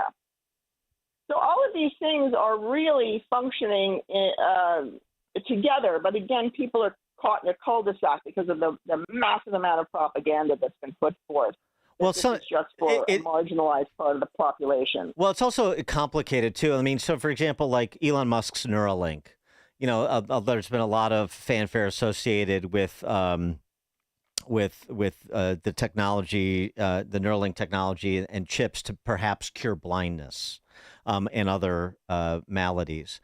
And this was a presentation. This is from a presentation on Neuralink that Elon Musk gave last month, and I wanted to get your comment on it. Take a listen. When you're trying to communicate with somebody else, you're actually trying to model their mind state, and then take perhaps quite a complex idea that you have, maybe even a complex image or scene or kind of mental video, and try to compress that into a few words or a few keystrokes. And it's necessarily going to be very lossy. Your ability to communicate is very limited by how fast you can talk and how fast you can type. And what we're talking about is unlocking that potential to enable you to communicate, like I said, thousands, perhaps millions of times faster than is currently possible. This is an incredibly profound breakthrough. This would be a fundamental change to what it means to be a human. How do you react to that? Well, he's not wrong. Well, it would be a change. No, I know, but I mean, add a value statement to that is my point. Yes. Well, I think that, these technologies are happening at such a rapid clip, and the ethics involved in evaluating where they're going to take us as a species are really not developing as rapidly, and they're not being spoken about publicly. And this is the real problem, because nobody gets to really decide in a technocracy how these things are going to be used. And if it's going to be a positive experience for all of us. Rich people, rich technocrats get to decide all this and move the thing forward without, fully grasping the consequences, as with, what we started with, Grok. Look what just happened with Grok. Mm-hmm. This is insanity. Now, this is because they want to rush it to market because it's going to be profitable, and isn't this exciting? And, these tech guys, these tech gurus, they don't really live with the rest of us. They don't live with the rest of us, having to worry about their rent and food and, developing, issues in the world. They're in their little laboratories. They're behind their little computers, and they want to move these inventions forward. So this is a real problem.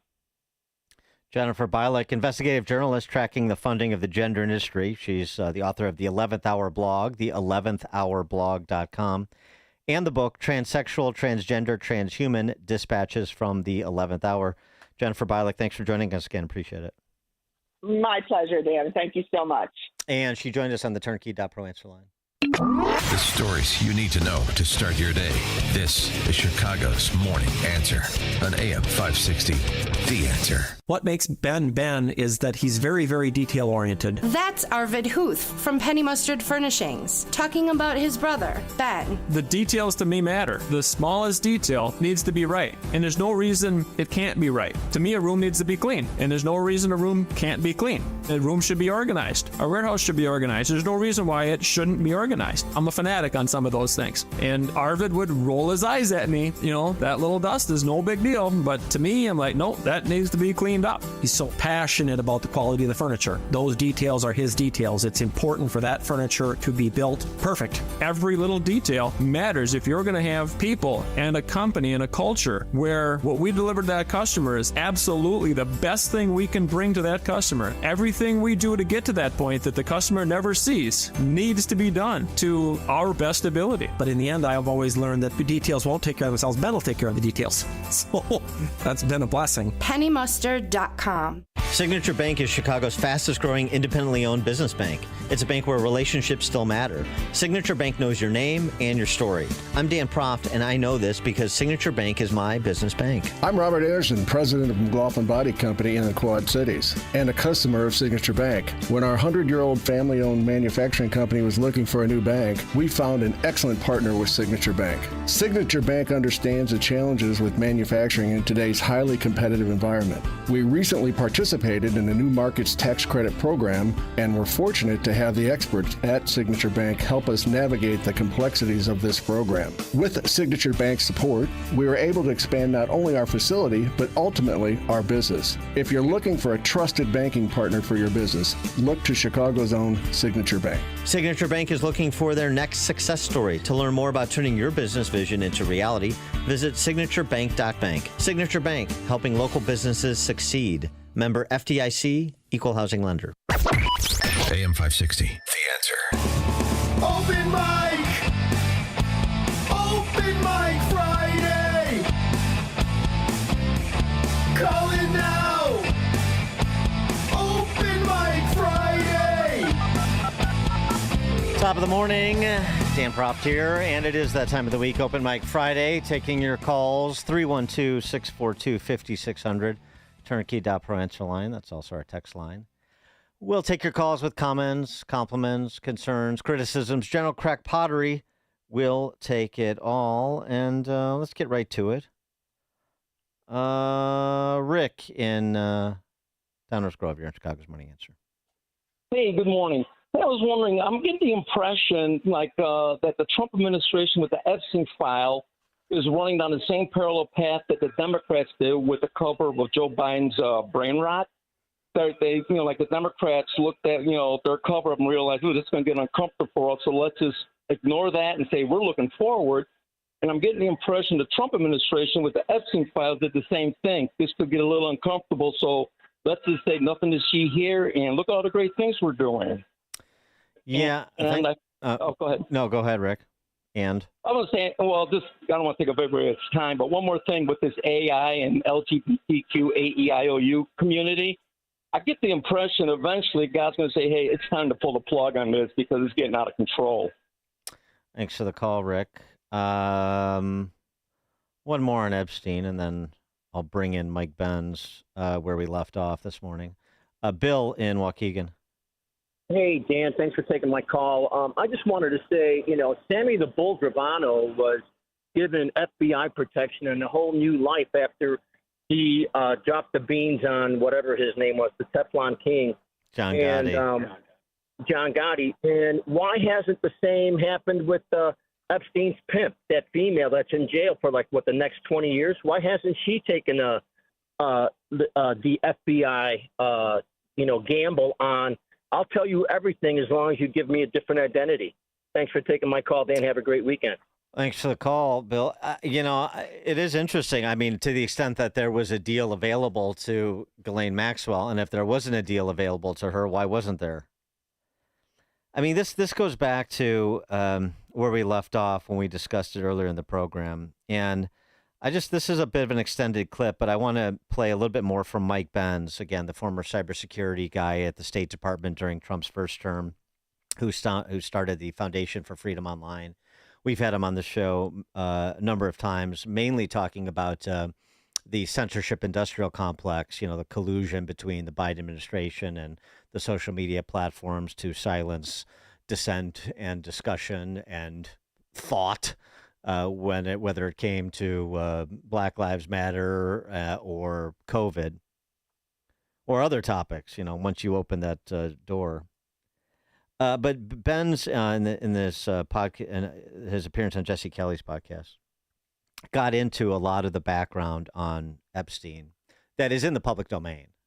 He's just tied it together and committed it to memory. I mean, he really understands this space, and he spends a lot of time looking for connections that are substantiated, and then trying to fill in blanks, or at least ask the questions where the blanks are, to say, well, how does this go together? Or how did this come to be? And there's still many with respect to Epstein.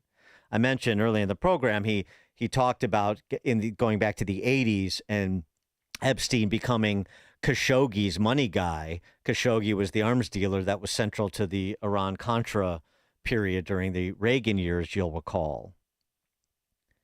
And then how he gets on to Wexler, and he goes from one thing to the other. Now, how he goes from Bear Stearns to Adnan Khashoggi to Wexler, I mean, there's still that's still a little opaque to me, but there is evidence that those associations were real. And here's what Mike Benz drills down on with respect to Epstein. Not a blackmailer, so maybe there wasn't surveillance at Epstein Island. Maybe he wasn't trying to get incriminating pictures or video and compromise powerful people. Not because he's not a blackmailer. He was a deal maker. He was a deal maker for deals that had to be done outside of international law, like arms for hostages. Take a listen. I don't believe I've not seen evidence, I should say, that Jeffrey Epstein was directly involved in blackmail operations. It would surprise me if he was. And I've studied this as much as anyone really humanly can. And the blackmail allegations, now certainly the CIA had a history of doing Jeffrey Epstein style sexual blackmail operations. Actually, in March of this year, during the ODNI declassification of the JFK files, there was a very Jeffrey Epstein-like figure named Robert Mayhew, who the CIA was working with to do sexual entrapment of high-level political figures. And certainly the Jeffrey Epstein story can very much looks to be similar to the Robert Mayhew story. But the problem is once you're directly involved with blackmail of, say, a target in that network, word gets around quickly. You lose access to both that asset who is under the duress and coercion, as well as all of that asset's friends who they may tell and say, oh, my God, this guy's blackmailing me. And then everybody in the network clams up. And when you're talking about a network of that size, I think that the access agent theory around Epstein is far closer to the mark, where what you have is a deal maker. What you have is someone. Think about the Iran-Contra situation, for example. You're talking about a very, very complex supply chain for illegal transport of illicit arms for a covert, deniable operation that spans 4 different countries. In that case, it was the U.S., Israel, the UK, and Saudi Arabia, as well as their counterparts in Iran. So that's 5 countries who all need to keep it super hush-hush quiet. You need to move through a web of Cayman Islands offshore bank accounts and Panamanian offshore bank accounts. You need 36 shell companies. You need the tax attorneys and legal teams. You need basically backdoor skid greasing and private commitments from a range of disparate individuals who stretch business, finance, diplomacy, intelligence. So somebody's got to know all those people, and somebody's got to set up those deals and keep formal government channels at the U.S. side out of it. Jeffrey Epstein was clearly doing that in the 1980s. He clearly retained involvement in that throughout at least the early 1990s, and then went on to this very high-profile, banking life while he was power of attorney over the Les Wexner empire, and then proceeded to have a life of essentially cavorting with all of the world's richest and most famous people, to the extent that he continued to do intelligence work at that point. I would say certainly access and deal brokering would be sufficient to explain what he was doing. Now, it could be the case that he was passing on information to intelligence agencies, and separate folks within the intelligence world or other back channels may have used that information collected by Epstein. But I don't principally think of Epstein as being a blackmail story. I think of it as being a deal maker story. And that helps, having the capital to do that, the financial capital to do those deals, is essentially what makes the deals work, that he can negotiate them. And running, Epstein and company is private arm for doing that after his international Intercontinental Assets Group agency folded up in the early 90s. It looks like that's when he transitioned into this more banking empire role that he had. But that's how I see the story. So it would not surprise me if there was no evidence around Epstein and blackmail. But that actually does not make the picture any less dark than it is, because if Epstein was still being used for deal making, for back channel diplomacy, for intelligence gathering, I think the American people, and frankly the entire world, has a right to know that. And given the state of the DOJ's handling of this, it doesn't look like we're going to be getting answers on that anytime soon.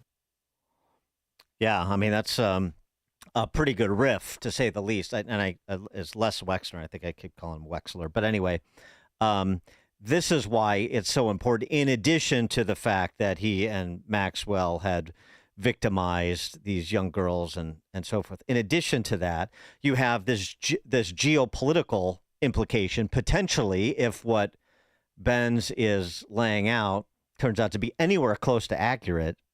And that has implications as to our understanding of what our government's doing at the highest levels, as well as internationally at the highest levels. So the idea that we could just move on from this, as Trump seemed to indicate earlier in the week, are we still talking about this? We have so many good things and tragic things to discuss. Yeah. But this turns out to be important. Or unless, I'm happy to hear Pam Bondi or the president respond to what Benz lays out.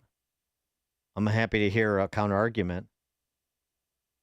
but that demands a detailed response, more explanation. Now, when you combine that with assertions by people like Alan Dershowitz that there is a list, I've seen the list, and the government is saying, the Trumpers are saying there isn't a list, that's got to get squared too.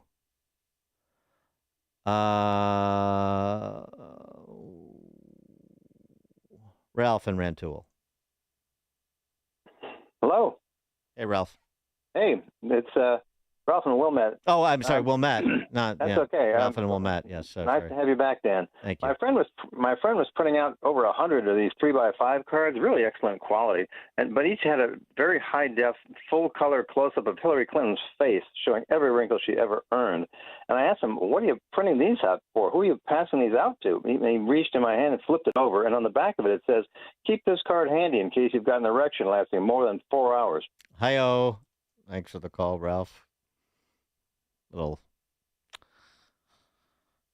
humorous interlude there. Verlon, Michigan. Yeah, how's it going, Dan? Listen, it's hard for me to get hyped about this Jeffrey Epstein thing, knowing that it's going to be another 50, 60 years before you hear any kind of there, just like John F. Kennedy and Martin Luther King. I really don't care if his cellmate killed him, the guards killed him, or if black ops killed him. All I care about is that he's dead. And I wish he would have died worse, just like Jeffrey Dahmer did. That's all I care about. Yeah, but do you care about other people who used his services and Ghislaine Maxwell's who were predators as well? It would be nice to find out if Bill Clinton. It would be nice to find out if Bill Clinton and Prince Andrew were part of that. But we're never going to know. It's going to be a million conspiracy theories till we both are dead. So I want to ask a question. I know it's going to be controversial to some people, victims, and whomever else. But in your top 5, is this the most important issue facing this country? Okay. Thanks for the call, Verlon. I mean, we can walk and chew gum and fly a kite at the same time. I mean, the idea like this, unless it makes your top 5, is not to be discussed. We shouldn't devote mind share to this. I mean, after what you just heard from Ben's too.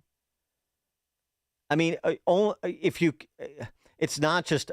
I mean, look, the sexual trafficking, the scope of this, as we understand it, is massive enough to demand our attention. Just as was the rampant sexual abuse of U.S. women's gymnasts. Was that the top 5 story when that finally broke? I don't know. I'd have to go back and look at my rankings, but that's not the point. The point is massive enough to demand our attention. And in that story, it wasn't just the doctor who was the predator and all those girls who were the victims. It was also how the FBI dropped the ball, which is why it was important, because here again, the most powerful domestic federal law enforcement agency, and it is not particularly competent. Another instance where it's not particularly competent, I should say. And so the relationship between the CIA and former CIA directors, at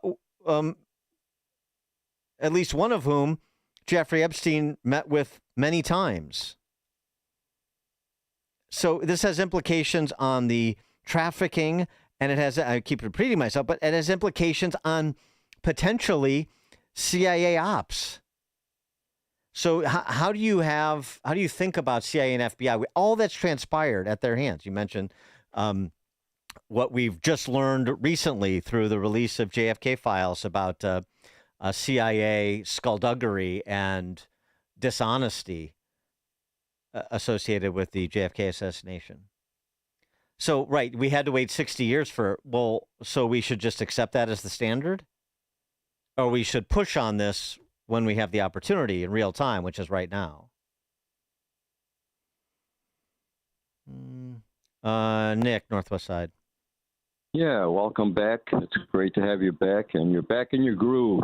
Thank you. Now, today you sound like a really, really, as if we were never going on that little break. But you guys all need a break, that's for sure. That's why you have those set up in advance. I was just going to tell the screener that I just want to say a quick prayer that this whole world, including right down to our city streets here in Chicago, somehow the violence, the hate, the seeking revenge, all that stuff can somehow be recognized that a lot of innocent people are being hurt. Two people got a problem with each other. That's, that one did something to the other. That's one thing, but so many people are being drawn into it. So other than that, welcome back. And it was nice hearing from Verlon, by the way. I'll be listening to Black and White tomorrow at 4 p.m. And otherwise, that's it. Thank you so much. Thanks for the call, Nick. Appreciate it. Just to fold in CIA and FBI, Senator John Kennedy from Louisiana, in his inimitable way, had this characterization of both Comey, FBI, Brennan, CIA, both now under criminal investigation, as we talked about earlier in the program with John Solomon. And, this was his view on those two, which is, frankly, a view I share, but he says it more colorfully. Well, I know Mr. Comey, and I know Mr. Brennan. Neither one of them, in my opinion, should attempt more than 6 of the 10 commandments. They're not very nice people. They're not ethical people. I know people who have worked with them closely. And if you talk to people who've worked with them closely, those people will tell you that they're about as popular as male pattern baldness. What's scary about both of them is that they think that they're competent. They're not. I would hire the guy who salts the fries at McDonald's before I would hire either one of them. But they think they're competent. They think they're smarter and more virtuous than the rest of us, and they acted on their political beliefs. Brennan, for example, Mr. Brennan was one of the ones who told the American people that the Hunter Biden laptop wasn't real, that it was Russian disinformation. They're just not honest people, and if they broke the law, they should be held accountable. They're also just, they're like so many in Washington, Harris, they're so arrogant. Lyndon Johnson used to have an expression. He'd say, that guy's so arrogant, he could strut sitting down. Well, that's the way Mr. Comey and Mr. Brennan are. Those two have done more to destroy the American people's confidence in the FBI and national intelligence than any two people I can think of. Yeah. So back to Epstein. If he is doing the bidding, backdoor diplomacy and deal making outside of the bounds of international law, or frankly, U.S. law, more importantly, then we don't want to know that. And there is enough circumstantial evidence to demand a response to what Mike Benz has laid out as about as good as anybody. Will and Skokie on Chicago's Morning Answer. Good morning. As a guy who used to work in computers in the mid-'80s working on natural language, which was kind of a precursor to the language models they have today, you have to realize AI is not intelligence. AI is just the super Google search. And you will know that we have real AI when AI is able to produce actual humor, actual jokes, create them themselves as opposed to just scanning the internet and finding jokes and posting them for you. That's going to be the true test of AI, whether or not it has a sense of humor. Thank you very much. Thanks for the call, Will.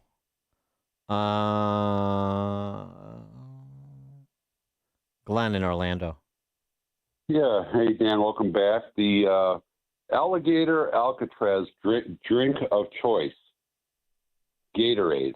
Hi-oh. Thanks for the call. Glenn's got a sense of humor. We know he's not AI.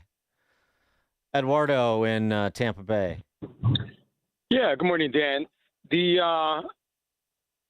homes over there in L.A., they're deliberately slowing that process down. The ultimate goal is to have those homes be taken over by low-income property illegals. So I heard this on the L.A. KFI. That's their observation on that. Well, I don't know about that. I know we talked to Oh, we talked to Phil Ambrose, first responder battalion chief out there. He's not in the Pacific Palisades area specifically, but we talked to him earlier in the week about the Texas floods and asked him, too, because, the word is 7 months later, there's maybe 1 or 2 houses that are built or are under construction to be rebuilt out of the thousands. And that, I think he said he has a son up there, and basically he confirmed that to be the case. So I don't know if there's a master plan a la BLM Brandon to turn the Pacific Palisades and or surrounding areas into ghettos like he wants to do to the financial district in Chicago. Or it's just a matter of LA and California being such overregulated, sclerotic jurisdictions that you just can't get anything done with any due speed. Tim in Woodstock. Hi, good morning, Dan. Hey, I just wanted to comment on the boisterous Becky Pringle. She went on her little rant. By malignant attempt, in the articles or in her speech, she talked about a malignant attempt to demonize institutions. And by that, she means, and then she goes right into the politics of trans DEI and funding. And what she actually opposes is not allowing teachers and administrators to facilitate trans, minors getting into the transition, and not informing parents. And by DEI, she means not wanting a return to merit-based hiring, not favoring groups based on race and sexual behavior. And then she gets to the real thing. She says she laments public funding going from public to private hands, and at the same time she's chanting "Oh freedom, oh freedom," But she's opposed to the freedom that should be there for every parent to be able to use their money to send their kids to a private school of their choice and get some of that money back. Her chanting "Oh freedom, oh freedom," while they're enjoying their extravagant seminar out there in Portland is just, it's really quite something to watch. Yeah, it's terribly unseemly. Thanks for the call, Tim. But, in case you missed it earlier in the program, here is your Becky Pringle moment of clarity from the NEA Politburo meeting in Portland, as Tim mentioned. Becky Pringle, the head of the largest teachers union in the country. NEA, remember who you are and hold your head high. You are brave. You are powerful. You are the NEA. Hold your head high. Hold your head high. NEA. Oh, freedom. Oh, freedom. Hold your head high. And those are the people, a la Stacey Davis Gates locally here from her City Club speech the other week that we talked about a bit earlier this week. Yeah, your children are our children. Yeah, we like children. Yeah. You want to leave the void where we can enter and indoctrinate your kids? Well, that's exactly what we're going to do. And exactly along the lines that Tim was delineating in terms of what the NEA's agenda is. What the Chicago Teachers Union agenda is. It's not to educate kids, clearly. But they're very proud of where they are. They're very proud of what they've done. Hold your head up high, Becky Pringle. When in fact they should be holding their heads down in shame, even the well-intentioned ones, to be party to this. To be party to the maleducation of the majority of 50 million kids in government K through 12 schools in this country. That's a fact. All right, PM, the Prime Minister. I didn't know while you were away if you were aware of all the tie-ins that you missed. Number one, on the Epstein business, I have the worst comedy booking agent in the world, and he was charged tying in with the Epstein business with senior citizen sex trafficking.